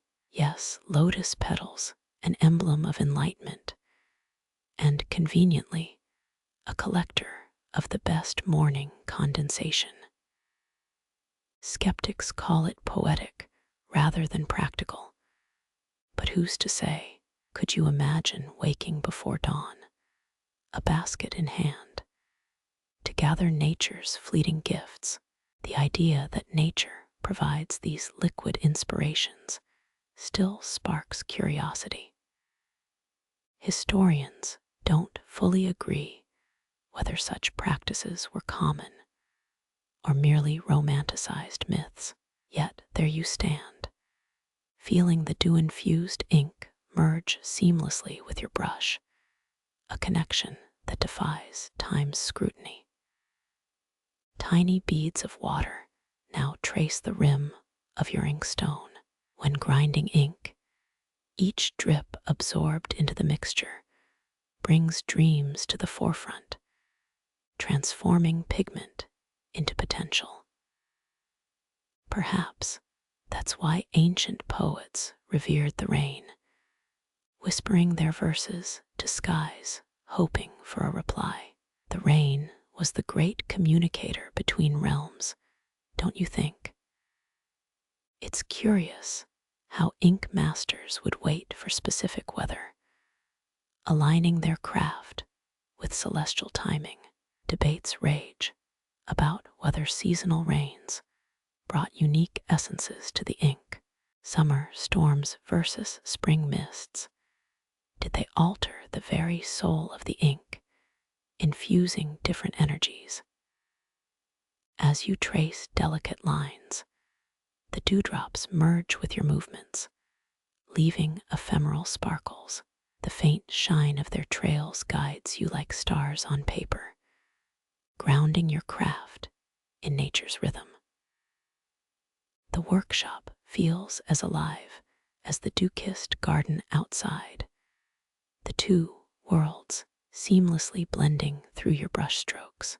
You ponder the alchemical properties the ancients attributed to water, how dew, rain, river, and even snow each contributed a unique essence. Historians still argue whether seasonal changes drastically affected ink quality. In winter, did the snow's purity offer a different kind of precision, or was it just the chill that sharpened focus? The mere thought of these natural elements aligning in purpose brings a serene calm. Your movements mimic the gentle settling of a dewdrop, each stroke a whisper of creation born from nature's cradle. It's as if you're not merely writing, you're capturing the very breath of existence itself. Here in the dim candle glow, each dewdrop represents more than just moisture. It stands as a testament to timelessness and inspiration, an offering from the very fabric of the cosmos. You can't help but feel this practice is more art than science, where precision aligns with the sublime magic of nature. Even the air around you seems to partake in this reverence, gentle, almost reverent. The night sky, filled with stars, serves as a canvas of its own. You think of ancient ink makers looking up, pondering celestial influences on their earthly art, a connection that defies mere history, merging the boundless with the profound. The process of creating ink from dew becomes a meditative dance, each drop adding layers of meaning. You can feel histories, dreams, and philosophies mingling with the soft crunch of the ink as it meets the paper. Could a single drop be enough to change the course of a poem? One could entertain the idea, especially on a night like this. As your strokes deepen, you're acutely aware of water's role not just in craft, but in life. That morning dew carries more than condensation. It brings a whisper of the world's pulse, shared seamlessly through ancient wisdom and modern marvel. Each drop, each motion, an ode to enduring legacies, merging past with present in ink's embrace.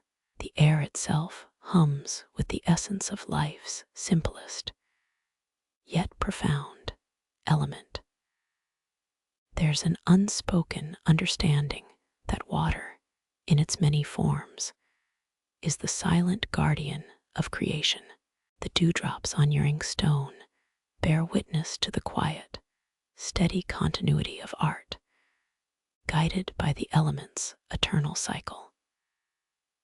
The night's work merges seamlessly with the day's whisper, a seamless blend of time, water, and ink-born dreams. You leave the dew-laden inkstones behind, stepping into a small courtyard where Earth's essence breathes beneath your feet.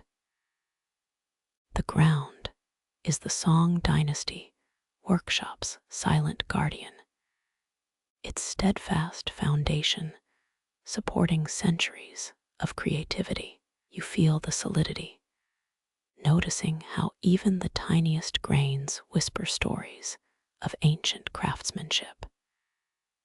Here, amidst a clutter of herbs and mineral pigments, you encounter the raw materials used for inksticks. The earth provides iron galls, clay minerals, and crushed stone essential for crafting those inky pillars. Did you know ink makers revered specific clays from lakes near Xuanwu? They claimed only such minerals could achieve the perfect ink hue, silky black, with an undertone of ancient earth. Legends speak of underground caves where secret veins of pure iron-laden clay were discovered. Master ink makers would guard their sources with fervent devotion, passing the locations only through lineage. It's a wonder how these very stones, gathered in secret moonlight, were said to possess the spirit of creation itself. Skeptics, they argue it was more about trade routes than mystical elements. Historians still debate whether certain clays were infused with plant extracts to boost ink's binding properties. Some manuscripts suggest ink masters used an exotic root called Xuanwu, rumored to impart enhanced luminosity. Picture this, you, a curious alchemist navigating the labyrinth of ingredients, testing each combination as if concocting a spell. You reach down, fingers brushing gritty, rich soil as you imagine the ancient artisans selecting their minerals. The tactile sensation grounds your thoughts, merging past and present in the gritty palms of craftsmen honing their precision. The minerals were so crucial. Debates continue over whether Song Dynasty ink varied dramatically by region based on available clays. Ancient tools used to pulverize stones rest nearby, an axe-shaped grinder, weathered smooth from centuries of pounding. Imagine the rhythmic thuds echoing through silent workshops at dawn, an almost meditative sound. With each strike, the stones would release their hidden secrets, transforming into dust ready for rebirth as ink. You marvel at the seamless merging of natural elements in craftsmanship, clay, iron galls, and water, combined with botanical extracts. The Song Dynasty's artisans saw themselves as nature's custodians, blending the earth's offerings with wisdom passed through generations. Their methods were both science and art, each stroke a silent conversation with the past. The courtyard's solid earth feels like a bridge to those ancient rhythms, each step a whisper of history. Craftsmen here understood their creations were more than pigment. They were lifelines, connecting scholars, poets, and dreamers across time. As you move, you can almost hear the murmurs of forgotten names, lost artisans who poured their essence into every inkstick crafted on these grounds. Perhaps it's romantic to imagine Song Dynasty nights with stars shining upon silent craftsmen, grounding their spirits with the pulse of the earth. Debates still rage whether soil properties subtly altered the ink's binding abilities, depending on lunar cycles or seasonal changes. One thing's certain: every granule of grit carried the weight of creation itself. As your feet settle back inside the workshop, you carry forward the earth's ancient whispers. The legacy of song craftsmen echoes through the very bones of this place, and you're both a visitor and a participant in this continuum. Here, solid earth is the timeless muse that roots your every stroke, binding you to the legacies of those who came before, and perhaps those who will follow in your brush's wake.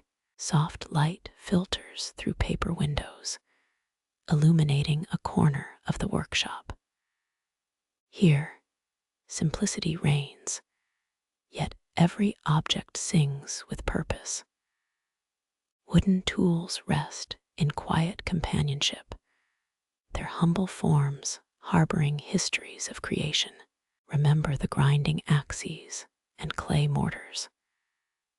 Even these honest implements have stories, steeped in a culture that revered simplicity as much as sophistication.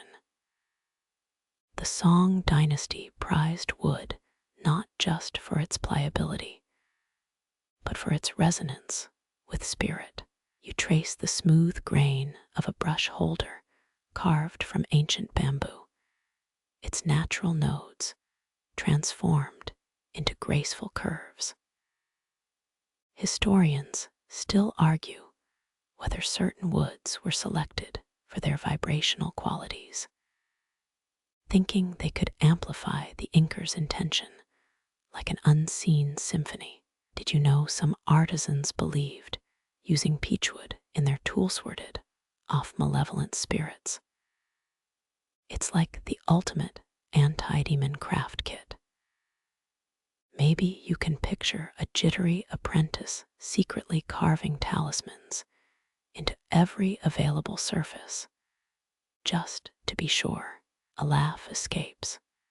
Would we do the same if we thought cursed ink could summon actual paper ghosts? Experts think the wood's natural oils may have also provided subtle lubrication during inkstick grinding.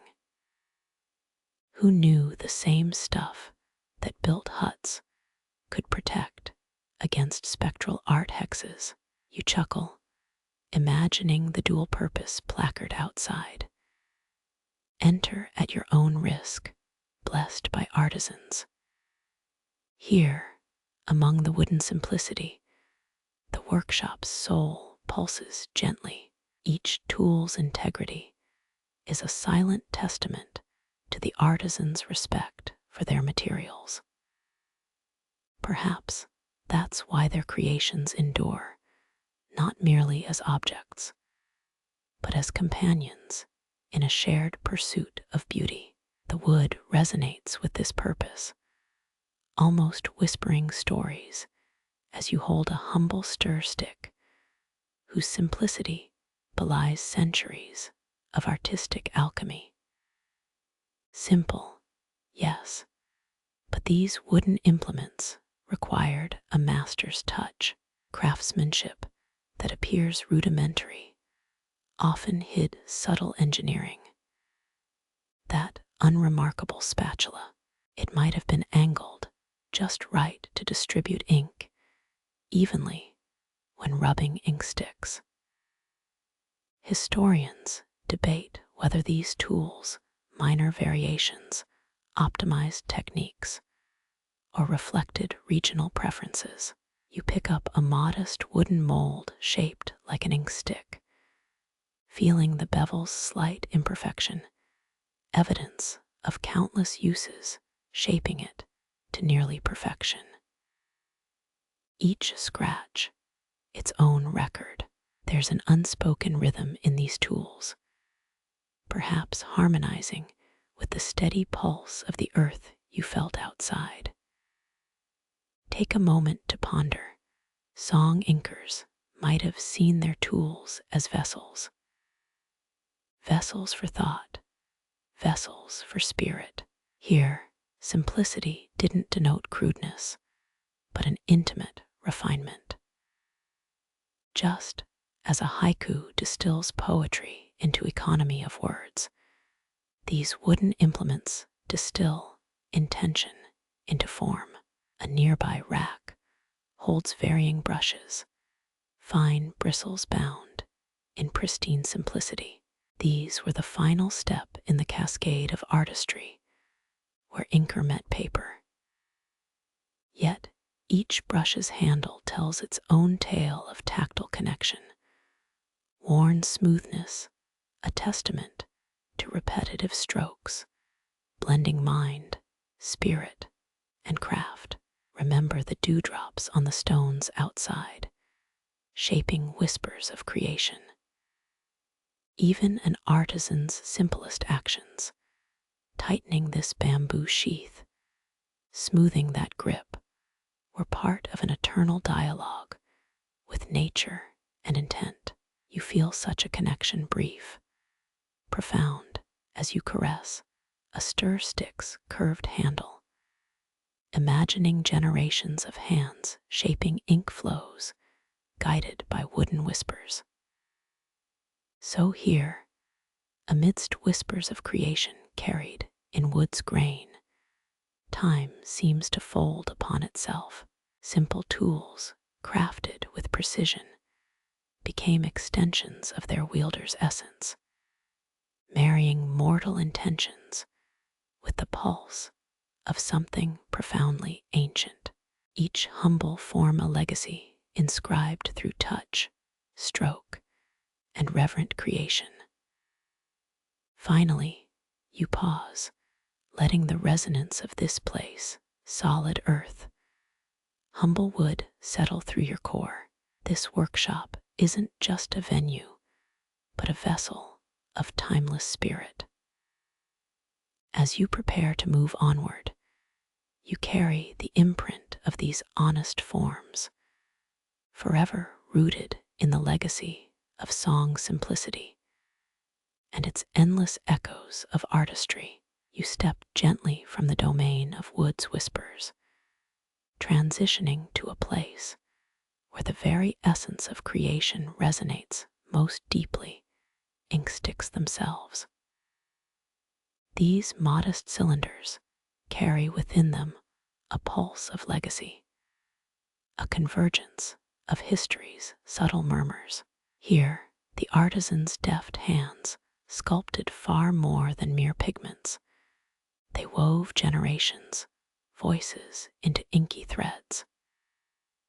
You pick up an old inkstick, its surface smoothened by decades of use.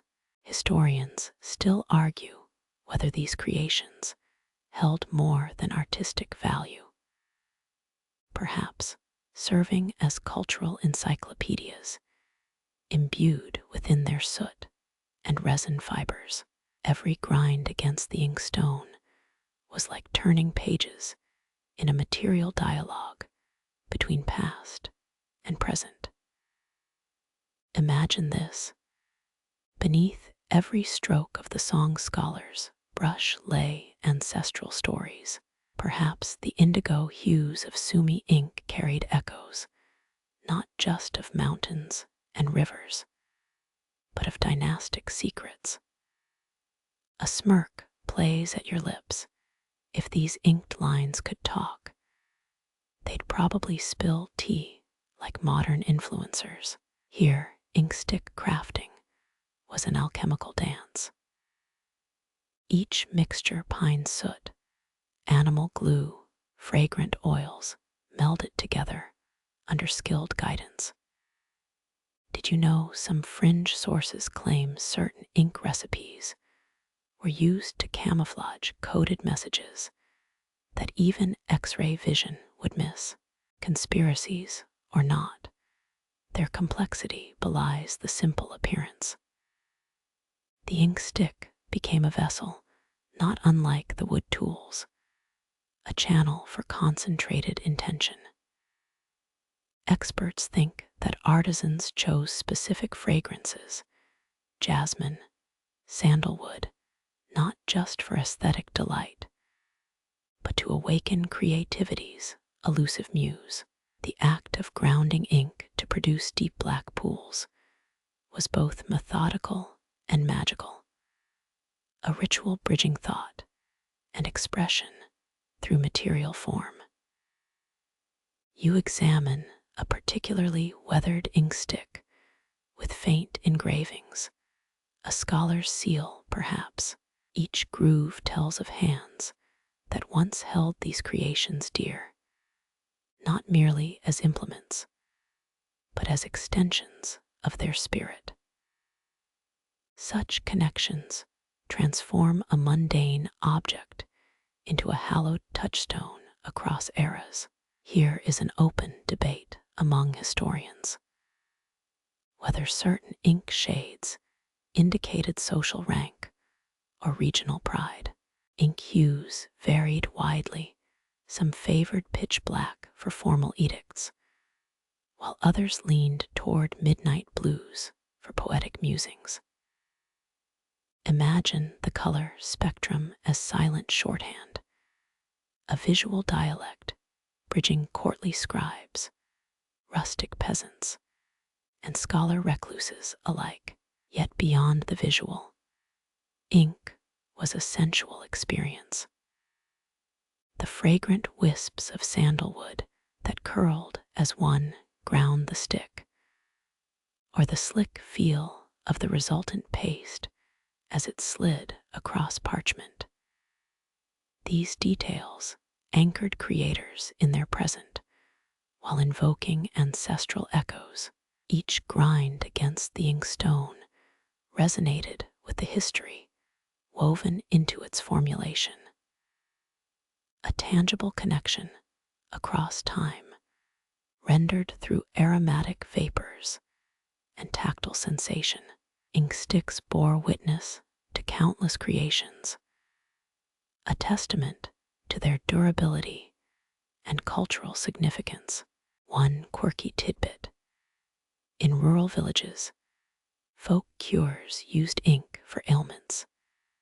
Imagine a scholar prescribing ink compresses to soothe fevers while penning wisdom. The irony probably wasn't lost on those scribes suffering from literary writer's cramp. You cradle a particularly old inkstick, its edges worn to a curve from generations of hands. Perhaps its journey began in a scholarly compound, transitioned through a bustling market, and ended in a reclusive artist's loft. Within each stroke of its essence lay a convergence of stories, a calligrapher's precise lines, a poet's elegant stanzas, a humble farmer's petition inked onto coarse paper. Here, as you hold this inkstick, a seemingly mundane cylinder, time feels palpably fluid. You are not merely grasping an object, but a node in an intricate web of historical resonance. Each crease, each flaw, holds a memory of hands past. Each swirl of ink produced a chapter in an endless, unspoken testament to the art of creation. Your time with these inks may linger long after departing the workshop. They remind you that in all pursuits, the simple becomes timeless, when imbued with purpose and history. As you place the inkstick back, the room hums softly, a quiet acknowledgement, a shared understanding of time's delicate weave through inky lines upon paper's gentle surface.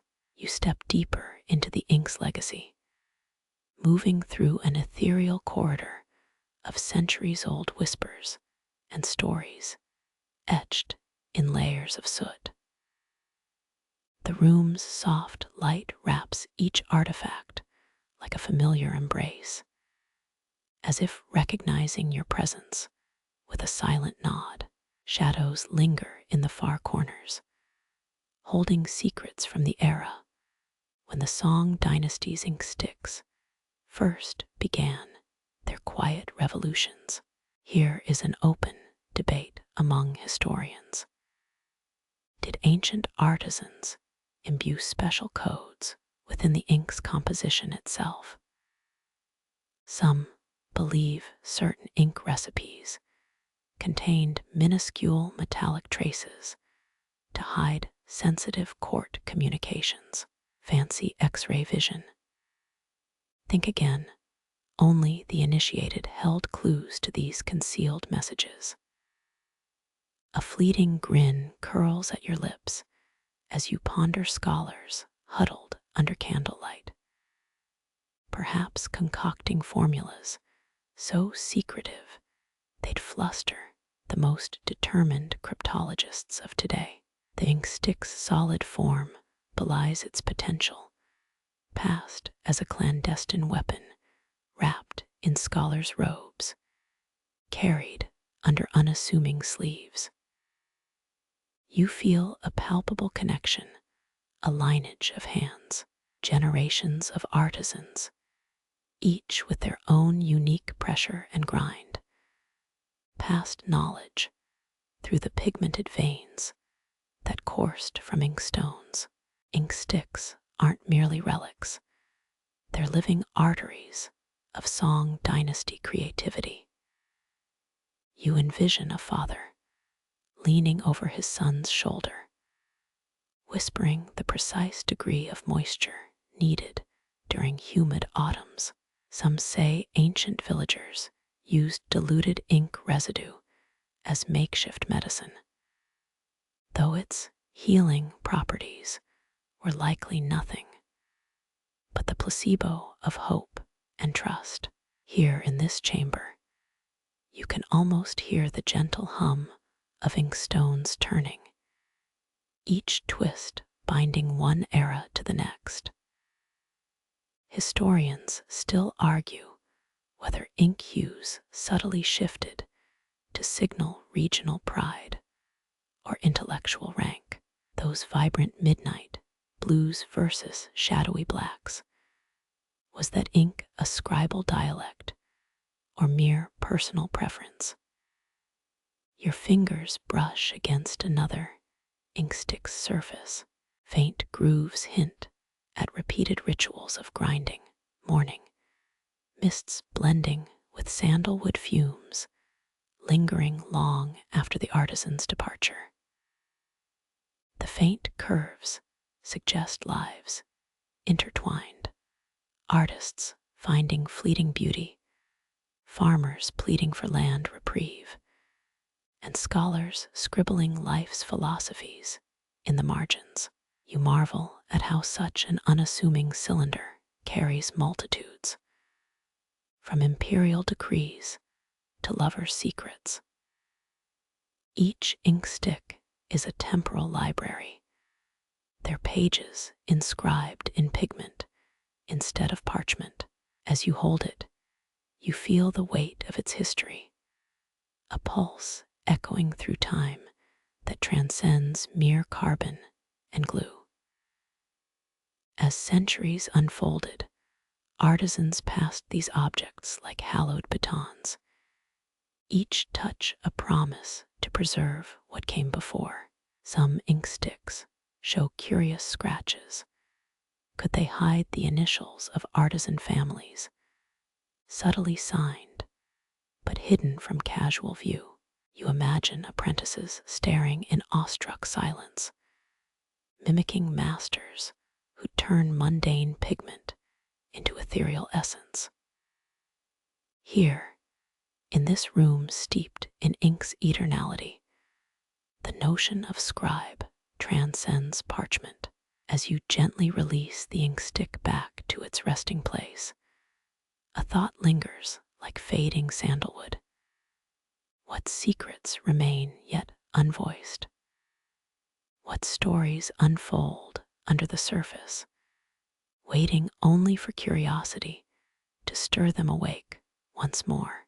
You leave behind the ancestral inksticks with reverence, stepping softly through the workshop's whispering embrace as the day's light bends through paper-thin windows. This space moves like breath, steady, rhythmic each inhalation, a quiet symphony of ancient technique and modern wonder. In the corner, a forgotten inkstone whispers history beneath your fingers. Historians still argue whether song artisans created specific ink hues for meditation practices. Rumor has it some monks favored deep greens for calming the spirit, while scholars preferred blacks for grounding intellect. Picture olden scholars debating pigmentation while sipping tea. Perhaps their conversations birthed entire color philosophies, still influencing modern art therapy. Just imagine a pigment palette serving as the ancient world's emotional kaleidoscope. You smile, picturing a monk's furrowed brow as they contemplate the perfect shade of cerulean for mental clarity. Meanwhile, over by the grinding stones, another artisan likely scoffed, claiming only green calms an angry stomach, which in turn clarifies thought. They might have just been promoting their ink stocks, the early marketers. This room breathes in the balance between motion and stillness. Each artist's practiced hand creates tiny movements that feel suspended in time. Flow demands precision, rhythm demands discipline. When ink meets paper, each stroke isn't just a line, it's the delicate push-pull between artist and material. The brush tip dances lightly as hands translate the universe into visual poetry. Every movement an act of meditation. Remember the workshop's faint scent of mineral and plant. It lingers here too, grounding creativity with earthy simplicity. Experts think the song Dynasty, ink's mineral blends, contributed to regional variations in texture. Perhaps harder inksticks indicated drier climate, while softer hues indicated higher humidity. Did weather dictate a community's creative potential through the very tools they used? The artisans here embodied this balance. They didn't rush, they let the process teach them, each pause allowing the mind's brush to rest, while the spirit painted in tranquility. Ink slide and inkstone meld as you grip a centuries-old tool, feeling its smooth edges and worn paths. Each turn of the wrist mirrors the celestial motions, creating lines that reflect not just thought, but the universe's rhythm itself.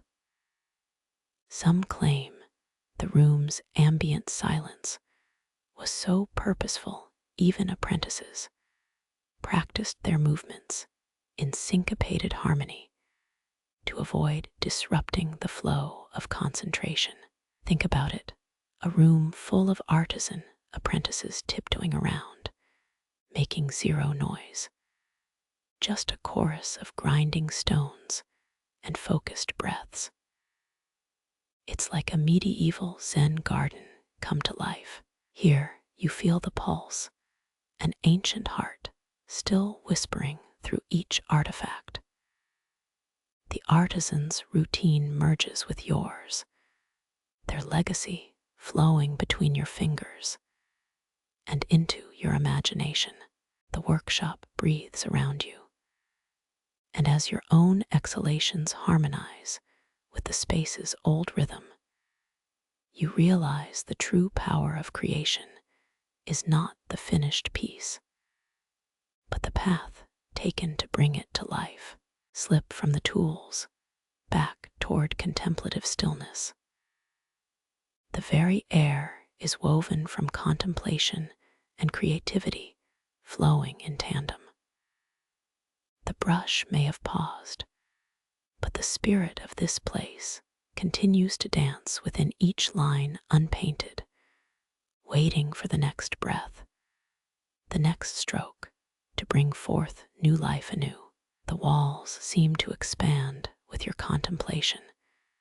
This ancient room whispers its secrets, inviting you deeper into the creative pulse, still reverberating through each artifact.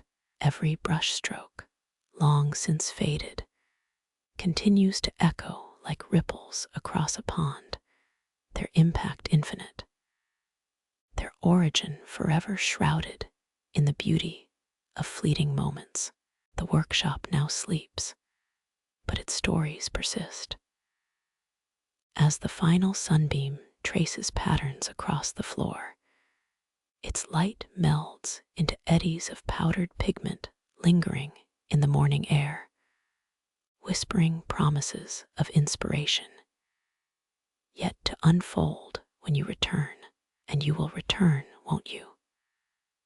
The song Dynasty workshop's breath remains suspended in the silence, the perfect confluence of stillness and flow. Here, even the air seems to dance in measured balance between movement and meditation. It's said that when a master calligrapher entered a state of wu wei, or effortless action, their brush became an extension of the universe's rhythm. You wonder, could achieving that Zen-like flow have produced those perfectly balanced characters on the ancient scrolls we marvel at today? Time here bends to the rhythm of skilled artisans, each subtle brushstroke and precise grinding motion woven into life's larger tapestry. You envision the song artisans who crafted inksticks and paper, whose work was both mundane and meditative. Historians still argue whether specific calligraphy scripts originated in this era or were developed by reclusive hermit scholars. Was that distinctive brush style born from solitude or centuries of communal refinement? Sometimes it feels like unlocking the mystery is as complex as deciphering the characters themselves. You turn your focus back to the grinding stones, these relics speaking volumes about balance and deliberate choice. Some believe that song artisans designed uneven inkstones to encourage more deliberate, intentional movements. Think of a child learning to walk again, but this time with a brush, each adjustment of pressure and angle a lesson in humility against the craft's vast history. Maybe the inkstone's subtle imperfections weren't flaws, but purposeful nudges toward mastery. As you run your fingers along the grooves, a quiet realization settles in. The room's steady pulse inhale, exhale mirrors your own breath. This was no ordinary workshop. It was a sanctum where rhythm reigned and time flowed like ink along the rice paper. The artisans here learned that balance isn't just between motion and stillness, but also between the mind's desire to create and the soul's need for presence. There's a strange, comforting familiarity in this repetitive dance. You notice the way their techniques emphasize movement quality over speed, favoring the perfect cadence of wrist rotation over sheer force. Remember the whispered legends about scholars who practiced brush movements in mirror-gazing tranquility, their own reflections becoming a metronome for inner serenity. Imagine an ancient scholar mastering the balance between their inner chaos and the brush's poised glide. Maybe that's why their works exude such quiet confidence. It's amazing how a simple inkstone became a mirror for the artisan's own spirit. They didn't just grind ink, they absorbed their surroundings, the workshop's meditative quiet, the subtle incense fragrances, even the very air charged with centuries of creation. Could they have known they were standing on holy ground? That their every breath harmonized with the universe's heartbeat, their creations whispering across time through strokes that remain perfectly balanced to this day. As the day wanes, shadows lengthen, deepening the room's quiet embrace, yet the air remains alive, pulsing, breathing, charged with potential. Some whisper that a hidden chamber exists, one filled with scrolls containing secret techniques. Others smile knowingly, insisting it's a parable, teaching that the real mastery lies within oneself. Maybe the hidden chamber is just a metaphor for that inner realization artists strive for.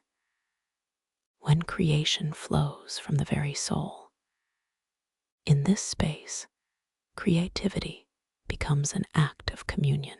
Each artisan, each stroke, each inhalation a step in an endless dance between human and divine, past and present. The tools may remain, but the spirit, the passion, it's up to you to carry forward. The rhythm may change, but the song of creation remains eternal, a harmony that still resonates here, even after all these years. Some legends speak of an artisan's ghost lingering, endlessly practicing their craft, the grinding stone still spinning beneath ghostly hands. A fanciful story, perhaps, but it speaks to the profound connection between place and purpose. Maybe, just maybe, those old whispers aren't just the wind, but echoes of those who once wove magic into pigments and paper, their spirits still resonating through time. As the workshop's pulse aligns with your own, you realize the secret isn't in perfection, but in balance. Here, where stillness meets movement and spirit merges with craft, creation transcends time. The rhythm of the inkstick grinding against the stone becomes a drumbeat, an ancient song echoing through ages, still inviting you to harmonize with its timeless flow. As you move forward into the workshop's next breath, the rhythm becomes a living thing, an invisible thread weaving through time, stitching your breath to the workshop's eternal pulse. You stand entranced, feeling like a modern dancer, joining a millennia-old choreography where each step and twirl already existed in the ancient floorboards. Historians still argue whether this rhythmic connection was intrinsic to Song dynasty craftsmanship or merely a myth crafted by later romantics. But right now, standing in this sanctum, such debates feel laughably academic. You peer closely at an old inkstone, its surface worn smooth by generations of artisans. Every groove represents an unspoken prayer, a moment when someone poured their essence into creation. There's an unexpected comfort here, like returning to a distant home you never actually remember visiting. Some quirk of memory insists these stones carry faint echoes of the music played while grinding ink, a tradition Song artisans supposedly believed brought divine inspiration.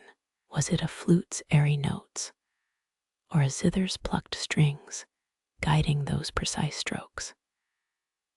A historical footnote attributes the song's masterful brushwork to musicians playing in the workshop, though mainstream scholars remain skeptical. Stepping back, you notice light filtering through ancient windows, illuminating floating dust motes and creating natural spotlights on time-worn tools.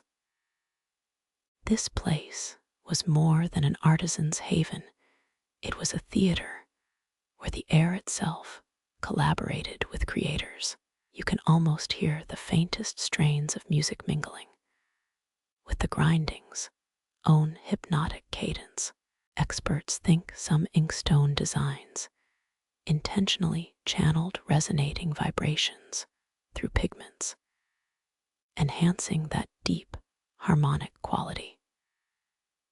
Imagine Song calligraphers working in acoustic sweet spots where materials literally sang during creation. Is that why their finished scrolls convey such life? Could their masterpieces be frozen symphonies? The workshop's walls seem to reverberate with secrets. Historians whisper about scrolls hidden beneath floor tiles, detailing lost techniques. But was it just a safeguard against theft? Or were those secrets meant to transcend mere craftsmanship itself? That open debate about the hidden scrolls paradox persists. Were they literal how-tos on ink mixing or allegorical guides to achieving spiritual mastery through artistry? Maybe both. You feel an unusual kinship with artisans long gone, connected by the simple act of finding harmony in repetitive motion. Be it ancient ink grinding or modern scroll flipping, could achieving flow state really be this universally felt? The Song dynasty's inkstone design philosophy, form following functional poetry, perhaps found universal expression less in the physicality of materials than the rhythm they demanded from practitioners. Each precise wrist rotation, each meditative inhalation synced with grinding, became its own symphony. Perhaps this was the secret ingredient woven into every stroke. Standing here at this twilight hour between ages, you see the studio not as a monument, but as a living memory. The artisans themselves were vessels for something greater, a timeless rhythm imprinted on humanity's collective drive to create, preserve, and transmit beauty. You glance at the grinding stone again, envisioning those invisible threads stretching both forward and back, connecting you to unseen dancers performing the same gestures across ages. Your breath synchronizes instinctively, a pilgrimage across eras, condensed into this shared breath, this communal heartbeat. Maybe the hidden chamber is just this moment, this synchronicity between soul and craft, right here, suspended between one grinding motion and the universe's own pulsating rhythm. You become a note in their timeless song. Your hand hovers over a centuries-old inkstick, its surface polished to a glassy smoothness by countless artisans' dedicated rituals. There's something almost magnetic about the way it draws you in, like it's resonating with that pulse you felt earlier, still humming beneath the ancient wooden floorboards. Historians might argue about whether song inksticks were imbued with secret messages through scent coding. But right now, holding this relic, you can almost believe that idea has potential. Each stroke these tools made carried a legacy. A single stick could see decades of service, absorbing oils from different hands, capturing whispers of 1,000 unspoken poems. You run your fingers lightly over its surface, feeling a faint residue of ancient graphite whispers. That's another forgotten facet. Ink sticks were sometimes treated with incense-infused oils that imparted subtle aromas during grinding, blending sensory experiences in a way modern crafts rarely achieve. Imagine focusing on your calligraphy while a lavender scent envelops you, grounding your spirit and sharpening your concentration. Could that sensory layering be the secret sauce behind the song Dynasty's legendary brushwork? Experts think it's plausible, even if few contemporary ink makers have preserved such details.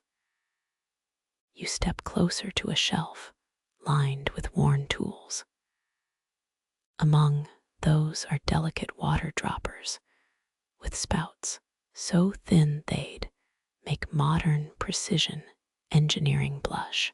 These were finely calibrated to dispense droplets, so measured they almost defy reality.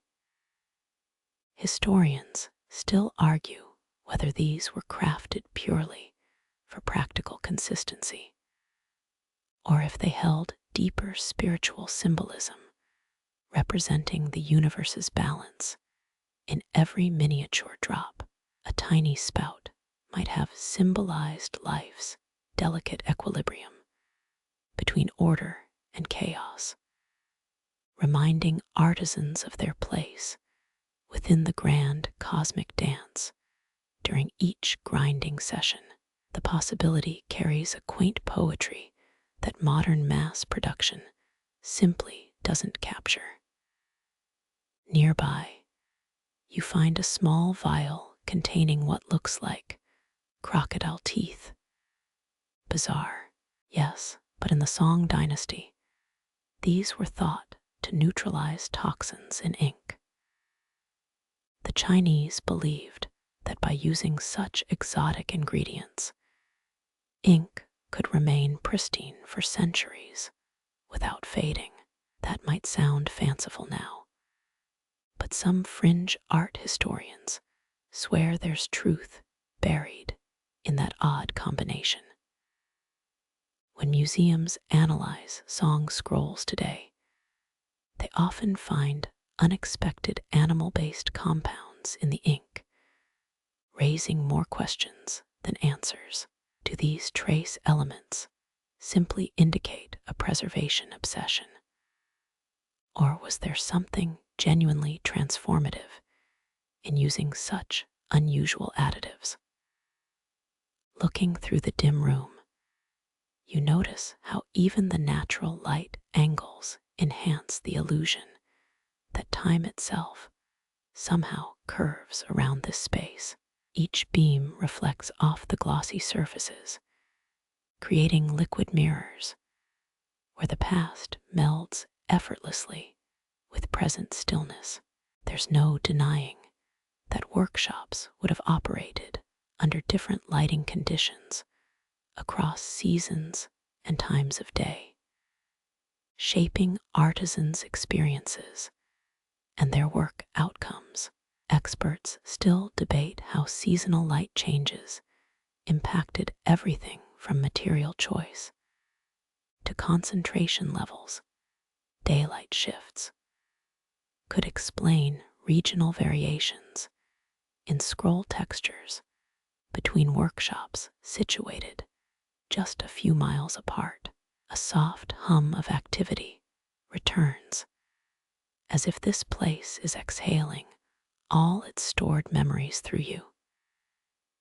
Each stroke you imagine making with these historic tools feels like stepping through a hidden portal, briefly connecting with those rhythmic dancers you met earlier. Inksticks carry more than pigment. They encode stories of hands that formed them, minds that envisioned through them, and spirits that lived them. The weight of this history is palpable as your fingers trace along worn surfaces that seem lighter than air, yet infinitely firm in purpose. The room holds its breath as you lean in closer. Could it really carry those stories even now? How many unseen whispers does each inkstick collect as its essence bleeds into paper? How many nights were spent pondering their perfect formulation under moonbeams that filter through these same old windows? The answers might be locked forever in the ink's viscous heart, waiting for an equally patient soul to decipher their quiet song. Inscribed in the residue of every stroke lies an echo, one that's not just visual, but tactile, emotional, spiritual.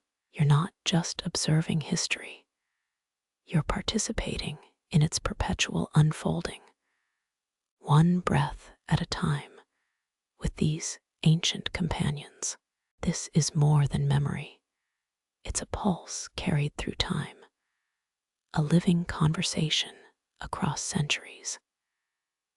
Every motion here feels like dipping your brush into the river of eternity, capturing fragments of an ever-flowing creativity that surpasses individual lifespans.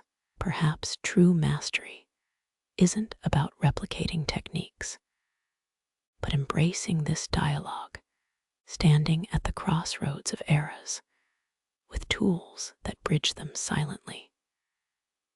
You remain a vessel, a conduit for those invisible threads stretching toward future artisans who might someday touch the same inkstick you hold now.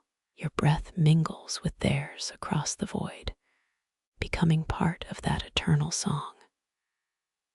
The sun begins its descent beyond the ancient roofline, casting long shadows that stretch toward you like the fingers of time. As the golden hour gives way to cooler dusk, the air around you takes on a velvety texture, wrapping the workshop in an intimate embrace.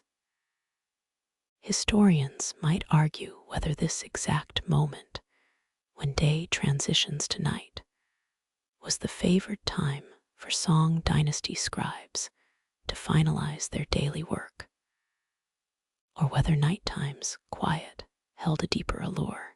Either way, the fading sun seems to signal a gentle invitation to rest, wrapping creation in an amber-hued farewell.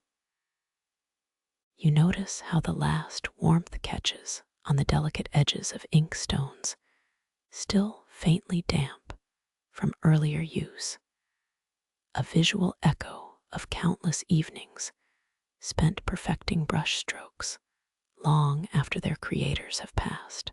Those stones, smoothed by centuries of use, hold a paradoxical charm.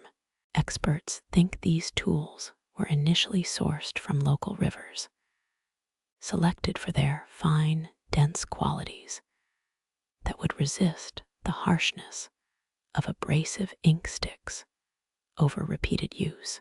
Yet the quirk of song artisans lay in their regional pride. Different ink stone types developed across provinces, each claiming superior qualities through subtle geological differences. That's right, ink stones had a bit of a brood from high-altitude mountain streams vibe, only with minerals instead of coffee beans. Shadows deepen, but the room's pulse quickens, infused with a sense of completion. You can imagine the artisans here, shoulders relaxed, fingers stippled with ink stains from hours of grinding and writing, taking silent satisfaction in work finished.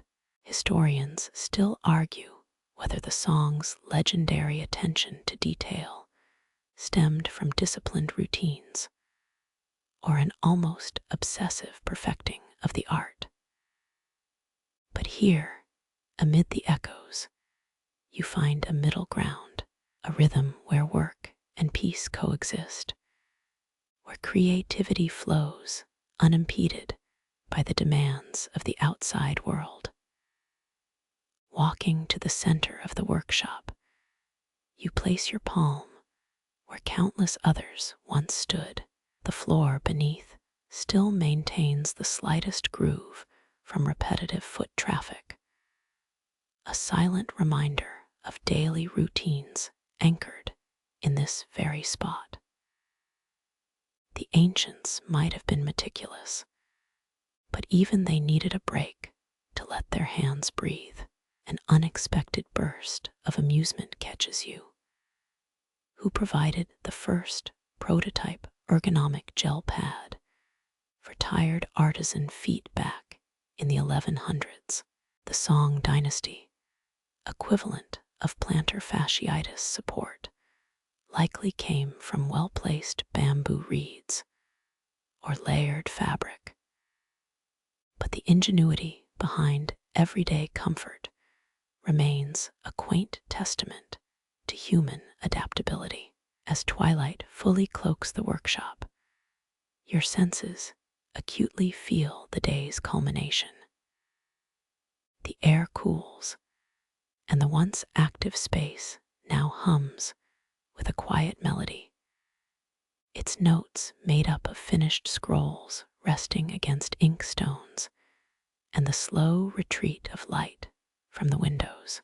Experts think that the Song Dynasty's appreciation for a seamless day's end reflects in their architectural choices. Windows sized just so to capture fading sunsets and gently illuminate evening reflections. Such meticulousness speaks to design principles millennia ahead of their time, elevating daily transitions into philosophical meditations. A final look around reveals the workshop's stillness, an embodiment of serene endings, and the promise of unspoken beginnings waiting just beyond the horizon. Your essence remains intertwined with this timeless craft, even as the day quietly settles into twilight. The final shadows of dusk merge with the workshop's wooden grain, creating a living puzzle where past endeavors gently cradle future potential. Here, in this hush of completion, you find an understanding that perhaps transcends words. The truest art lies not only in creation, but in the spaces left for quiet reflection and rest's gentle embrace. A hint of cool night air slips through the open windows, carrying with it the subtle perfume of distant gardens. Stars begin to punctuate the deep indigo sky, their light shimmering like the tiny lantern scholars once carried through these very workshops. Historians might argue whether the Song dynasty truly considered night work a sacred practice, or merely a practical adaptation to relentless daytime heat. But in this moment, the distinction feels irrelevant. The night whispers invitations of its own, cloaking creation in secretive glow. Your fingertips trace the edges of the inkstone, feeling the faintest ridges worn by generations of delicate yet purposeful movements. It reminds you that these stones were more than just tools. They were vessels of legacy, each groove holding stories of ambition, mistakes, corrections, and triumphs. Experts think these stones often absorbed more than ink dust. They gathered the artisan's patience, and perhaps even a touch of their stubbornness. Some even joked that successful inkstones knew their master's style after enough years of collaboration, becoming an extension of the artist's very essence. Despite the soft hush of the workshop, you can almost hear the gentle murmur of conversation that once filled these evenings, discussions punctuated by the clink of inkstick against stone, and punctuated with laughter over poorly drawn characters. It's said that ancient Chinese calligraphy masters incorporated hidden jokes within their works, playful distortions only recognizable to those privy to their inner circles. Imagine a master subtly warping a stroke to mimic a famous rival's idiosyncrasies, just enough to amuse his disciples, yet refined enough to pass as an unintentional flourish to the unknowing eye. Outside, the moonlight slants across the workshop floor, casting elongated patterns that mimic the brushwork you've observed all day. Historians still debate whether moonlight's glow inspired the Song dynasty's softer palette, or if that's just poetic nostalgia we modern minds project onto their craft.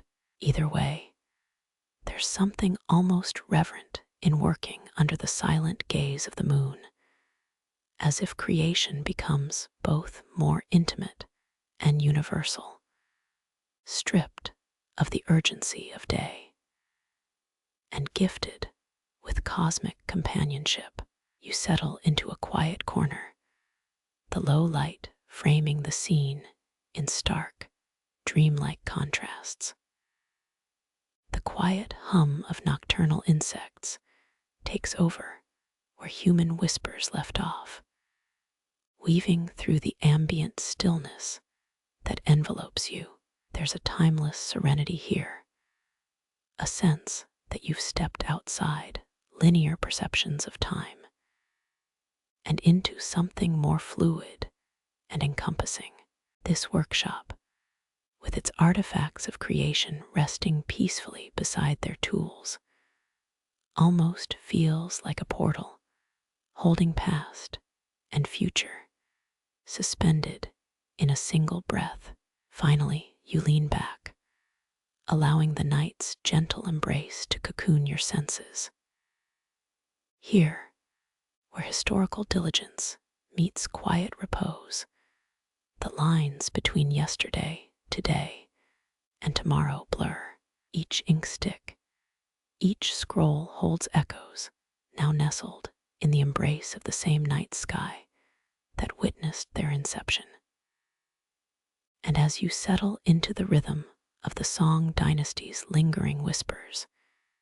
You feel the night's watchful guardianship drawing softly around you, the promise of rest as integral to creation as the stroke of any brush against waiting paper. Dream's ink flows through your fingertips as the night deepens its hold on the workshop. Imagination, unchained by daylight pragmatism, dances in the quiet, taking life on paper in ways only shadows understand. The inkstone sits patiently, waiting to guide your dreams with familiar paths carved into its being. Historians still argue whether the song Dynasty's artisans used nocturnal hours for their most delicate work, leaving the daylight for more strenuous tasks. Here, beneath moonlit quiet, your mind floats across a sea of possibilities. Did they too let their brushes dip into realms just beyond reality when the world slumbered around them?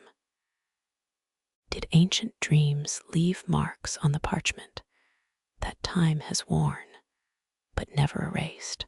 Under the watchful constellations, you think of ink as alchemy, each color, and hew a portal between waking thought and the unrestrained wonder that night unveils. Experts think some ink ingredients were chosen as much for their spiritual significance as for their practicality. Some practitioners whispered to their tools, believing that even inksticks held spirits guiding artistic vision. Was the ink secret? Perhaps ancient artisans didn't separate craft from dream. Both were avenues toward the divine. Your brush finds rhythm where breath meets imagination. A flick here transforms to waves rippling through midnight, while a gentle curve there forms mountains that touch eternity. The very act of creation under starlight stretches the limits of perceived reality and possibility. Some fringe tailies whisper of artisan sects who believed dreams could flow directly onto paper, bypassing day's linear constraints. Did their nocturnal visions leave traces you're only now beginning to feel? Even now, in this timeless realm, the night sky becomes your canvas, while paper remains the anchor for these nocturnal flights. Historians wonder if Song Dynasty poems had coded messages crafted during such dream states, layered meanings meant for scholars who could only decode them long after the words took winged form. Did each stroke under moonlight carry hidden resonances, visible only to those who dared look deeper? Breath by breath, you become part of the workshop's eternal continuum, where each artist's hopes, fears, and dreams left indelible marks across centuries. With each gentle movement, you channel not just ink, but the pulse of creativity itself. The night folds itself around you, making no distinction between ancient past and this present moment's possibilities. A faint sound, perhaps the rustle of parchment, or a whisper of wind through bamboo, recalls stories of secret nighttime gatherings of poets and philosophers who believed the darkness held truths day could never reveal. Their debates ranged from the practicalities of ink composition to the metaphysical essence of line and form. They often ended with verses carved into the night, ephemeral and fleeting as sleep's embrace. You breathe deeply, grounding yourself in the rich history surrounding you while letting dreams take hold with each stroke. Creation and rest intertwine seamlessly, just as they did all those centuries ago. Here at dawn's edge, where possibility meets reality, you find clarity. Imagination, neither bound nor silent, finds voice. The night watches over you, guardian of a legacy where fantasy takes life not simply on paper, but in the very ink that holds history's quiet whispers. Dreams blend and dissolve around you, a river of ink flowing freely between epochs in a seamless dance of art and imagination. Dawn's first light filters through paper walls, painting the workshop with soft gold. You welcome the morning, a time when potential spills into the day alongside the sunrise. This delicate transition from night's embrace to day's possibilities brings renewal, both hoped for and expected. The earliest hint of warmth promises not just clearer vision, but a rebirth of purpose. Each rising sun over Song Dynasty workshops heralded new beginnings, not just in the light, but in the ink that would soon flow. Historians still debate whether these morning hours inspired the purest form of artistic expression, a time before worldly concerns reasserted their hold. Here, under dawn's tender skies, possibilities stretch like ink on fresh paper. Did artisans await morning's clarity to refine techniques, or perhaps capture fleeting inspiration before it slipped away in daylight's busyness? The air itself seems imbued with creative potential, ready to etch stories, yet unwritten, awaiting only the first stroke. As you touch the cool stone surface, the inkstone's whispers guide you anew. You remember the quiet power of earth elements. Even the simple grind of an inkstick against stone is a dance. Some sources claim early song masters believed morning mists held spirits who favored dawn-touched creations. With their works, bathed in first light, hold extra vitality or spiritual essence. The brush meets the silken paper, eager to manifest fresh visions. Each dawn promised fresh starts, and with them, artists would lay down hopes woven into patterns of artistry. Some believe song poets left coded messages in their morning strokes that only fellow dawn creators could understand. Perhaps this is where the finest secrets are hidden, not in complexity, but clarity brought by morning's first touch. You feel the energy shifting. Night's quiet introspection blends seamlessly into day's active expression. Experts think this transition was cherished by scholars who'd meditate by first light, seeking inspiration before the demands of the world settled in. Did these early hours contain secrets only whispered through strokes of morning ink? As sunlight broadens, you sense layers of creativity coalescing. The workshop hums with combined spirits of artisans who rose before the sun, seeking clarity, and dreamers who lingered past midnight, testing imagination's limits. Perhaps their convergence here offers you insight. Did the song masters know dawn light held mysteries of balance, an equilibrium between rest and action, between dreams and reality. With every stroke you make now, there's a connection to centuries of artists who greeted the day this same way. The ink that flowed at this time may have had properties we've yet to uncover. Some fringe theories suggest the temperature, humidity, or even the light quality at dawn influenced pigment absorption. Is there magic in morning ink, something that roots it deeper into paper and memory? Breath by breath, you merge with their legacy, an unbroken chain of creativity spanning from early dawns to yours. You aren't merely creating, you're restoring a timeless continuum. The song Dynasty's whispers felt most strongly at daybreak guide you still. Each line speaks to the unity of effort and vision stretching across ages. Your brush continues its dance, now in morning's embrace.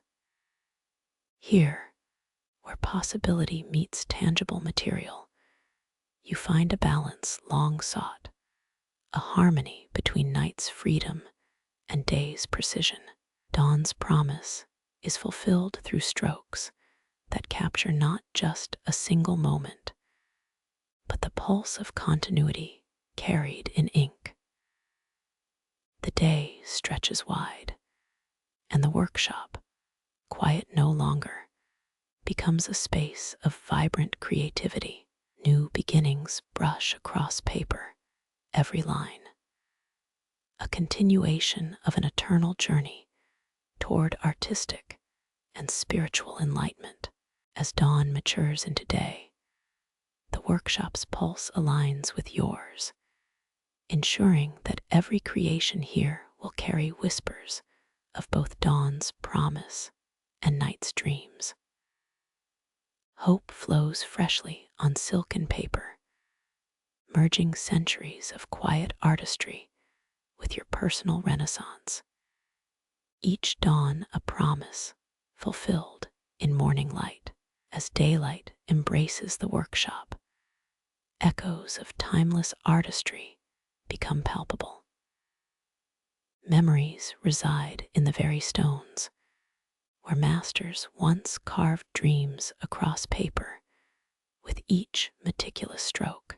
Though the song era is distant, its essence lives on, transmitted through these enduring spaces. Here, where ink met paper century after century, craftsmanship found perpetual breath. The tools lying on ancient workbenches, some carved from rare woods, reflect commitment to meticulous craftsmanship.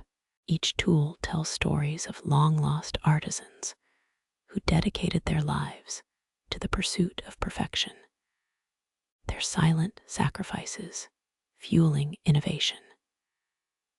Historians debate whether the finest inksticks were exclusively reserved for imperial scholars, their secrets etched in the strokes of court documents and edicts, or were they too humble for the highest circles, remaining treasures of the modest workshop? Perhaps it's the ordinary, an unsung artisan's steady hand that carries the dynasty's truest spirit forward. Quirks of history emerge, like the whispers of secret workshops lost to flames, or the tales of inkstick alchemists who believed certain soot blends infused their works with otherworldly properties. Fringe rumors claim late-night gatherings where scholars, eschewing formality, would discuss the secrets whispered by old stones, secrets that lay not in official records, but in the marginalia and smudges of everyday creations. Were these gatherings the true seedbeds of the era's genius, where casual strokes inspired the most profound discoveries? The room breathes with stories, each whisper of fabric and crackle of parchment, bringing forth another thread of collective memory. Craftspeople left not just objects, but a rhythm, a legacy that hums through fingers gripping modern brushes. You sense the song Dynasty's breath alongside yours, as if their pulses still vibrated in the inkstone's grooves. Did the artisans know their techniques would transcend time, that centuries later, enthusiasts would recreate their processes, not just to preserve art, but to stay connected to this web of creation? You recall the legends, how apprentices would grind inksticks precisely 53 strokes in the morning light, believed by some to be a ritual for attracting wisdom from the East. Imagine the debates on workshops' designs, where courtyards shaped to catch the most ideal mix of shadow and light to maximize creativity. Could the alignment of inkstone grooves, aligned in perfect symmetry, actually act as an energetic conduit? Or is it a myth carried on the breaths of overzealous historians? Every corner of this workshop holds possibilities, every whisper a potential revelation. Scholars argue whether the subtle variations in inkstick composition were regional or influenced by seasonal humidity, or if an artisan's personal regimen diet, perhaps a specific herbal tea, impacted their creation's quality.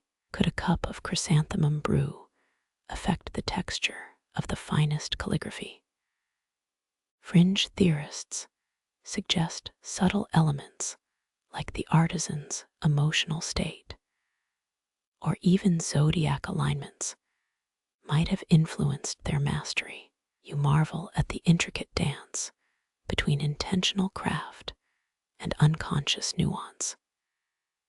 Here, the past and the present merge into a singular pulse. Through this unbroken thread, creation transcends mere skill, becoming a rite of communion. Artisan souls continue their dialogue, not through ghostly apparitions, but through textures on paper and the rhythmic grind of inksticks.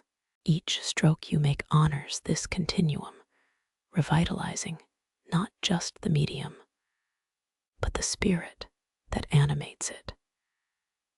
The afternoon sun casts elongated shadows, its touch still carrying the warmth of morning aspirations. It's fascinating how a single workshop, small enough to fit within mere steps, can become a vessel for such vast heritage. In the corners where shadows pool deepest, you wonder at the unwritten stories, the lost artworks, the abandoned half-strokes. Echoes of laughter might still resonate, where novices would practice under the scrutinizing eyes of masters. Could it be that some lingering aroma or a fleeting memory trapped in the fibers of ancient paper whispers these tales to you? In the stillness, you feel a timeless flight, a sense of belonging to a lineage far greater than yourself. Artists, dreamers, scholars, an unbroken lineage bound by pursuit, guided by memory.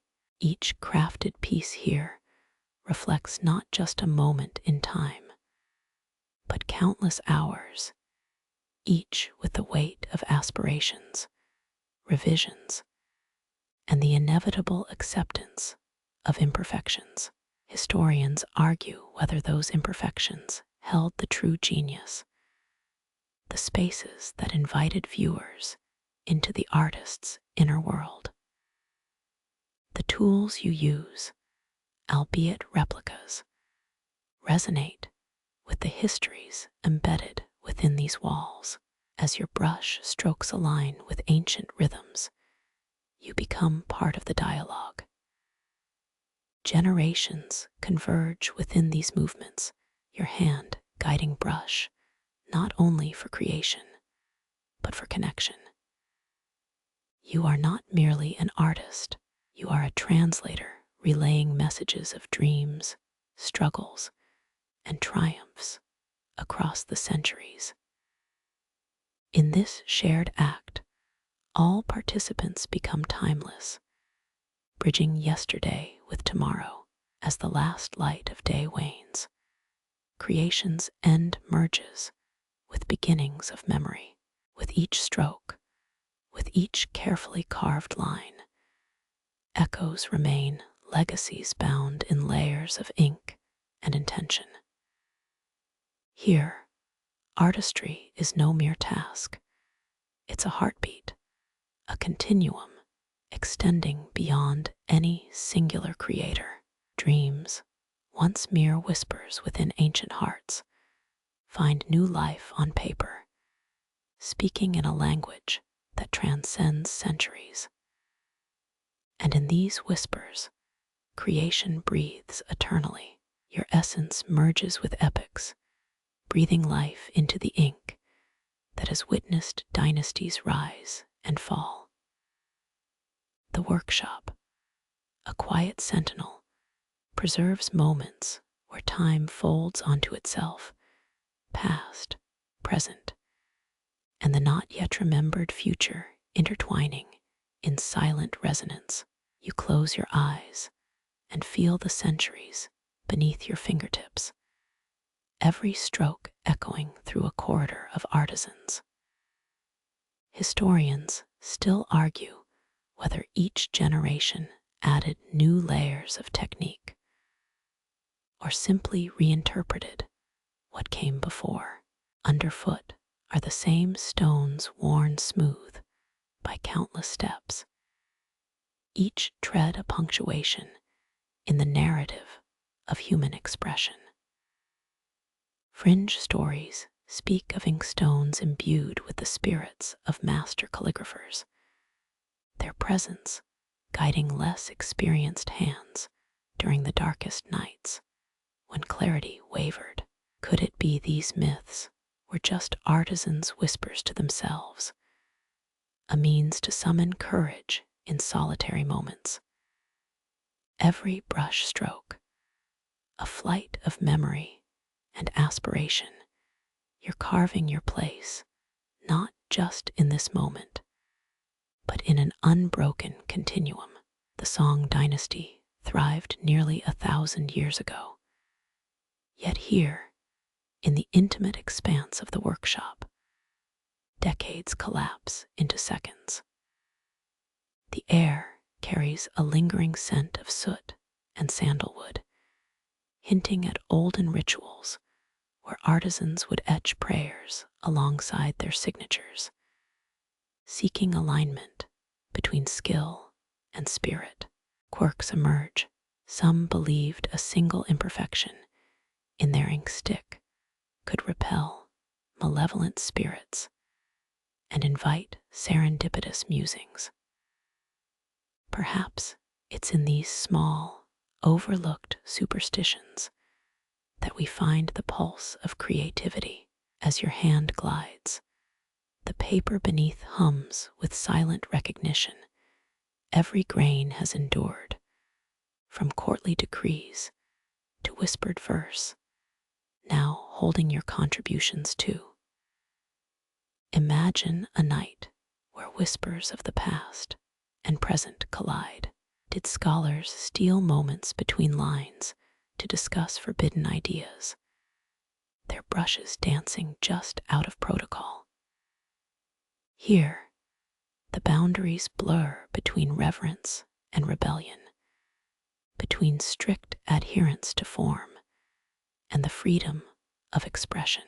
Every line, be it calligraphy or marginalia, captures glimpses of lived experiences, a silent testament to human resilience and longing.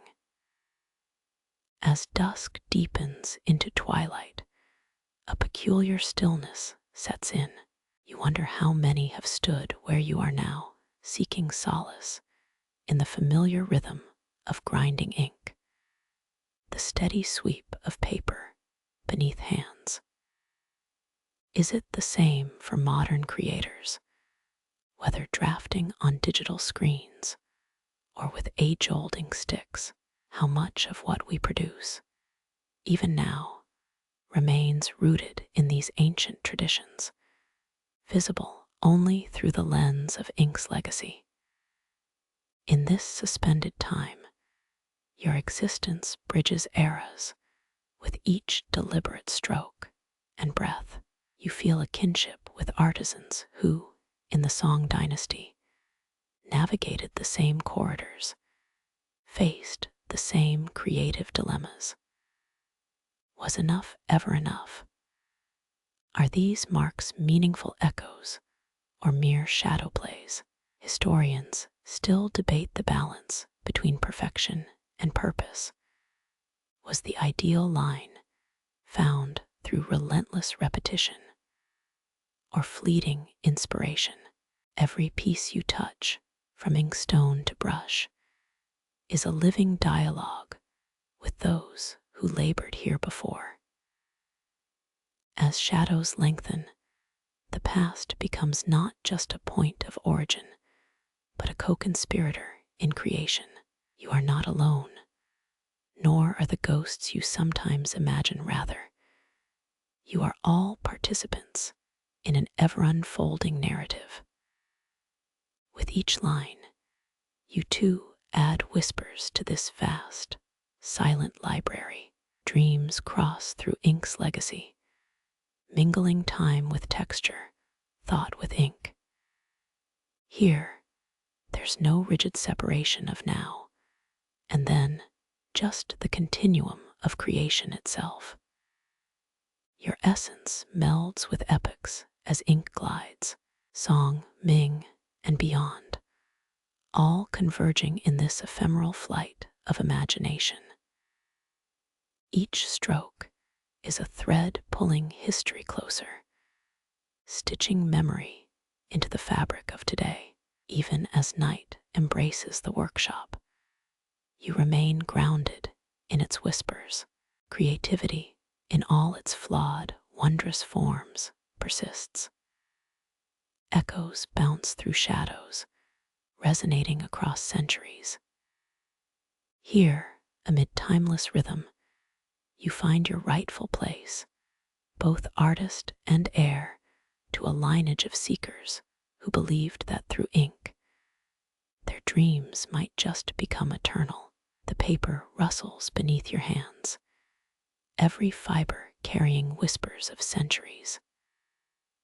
Close your eyes and feel the still, shared breath of the ages, a tranquil river flowing under the moonlit sky. All creation, past and present, flows through you, an unbroken chain of moments, each one a delicate pulse in the vast night. Ink is the conduit, bridging minds from Song Dynasty streets to your quiet sanctuary.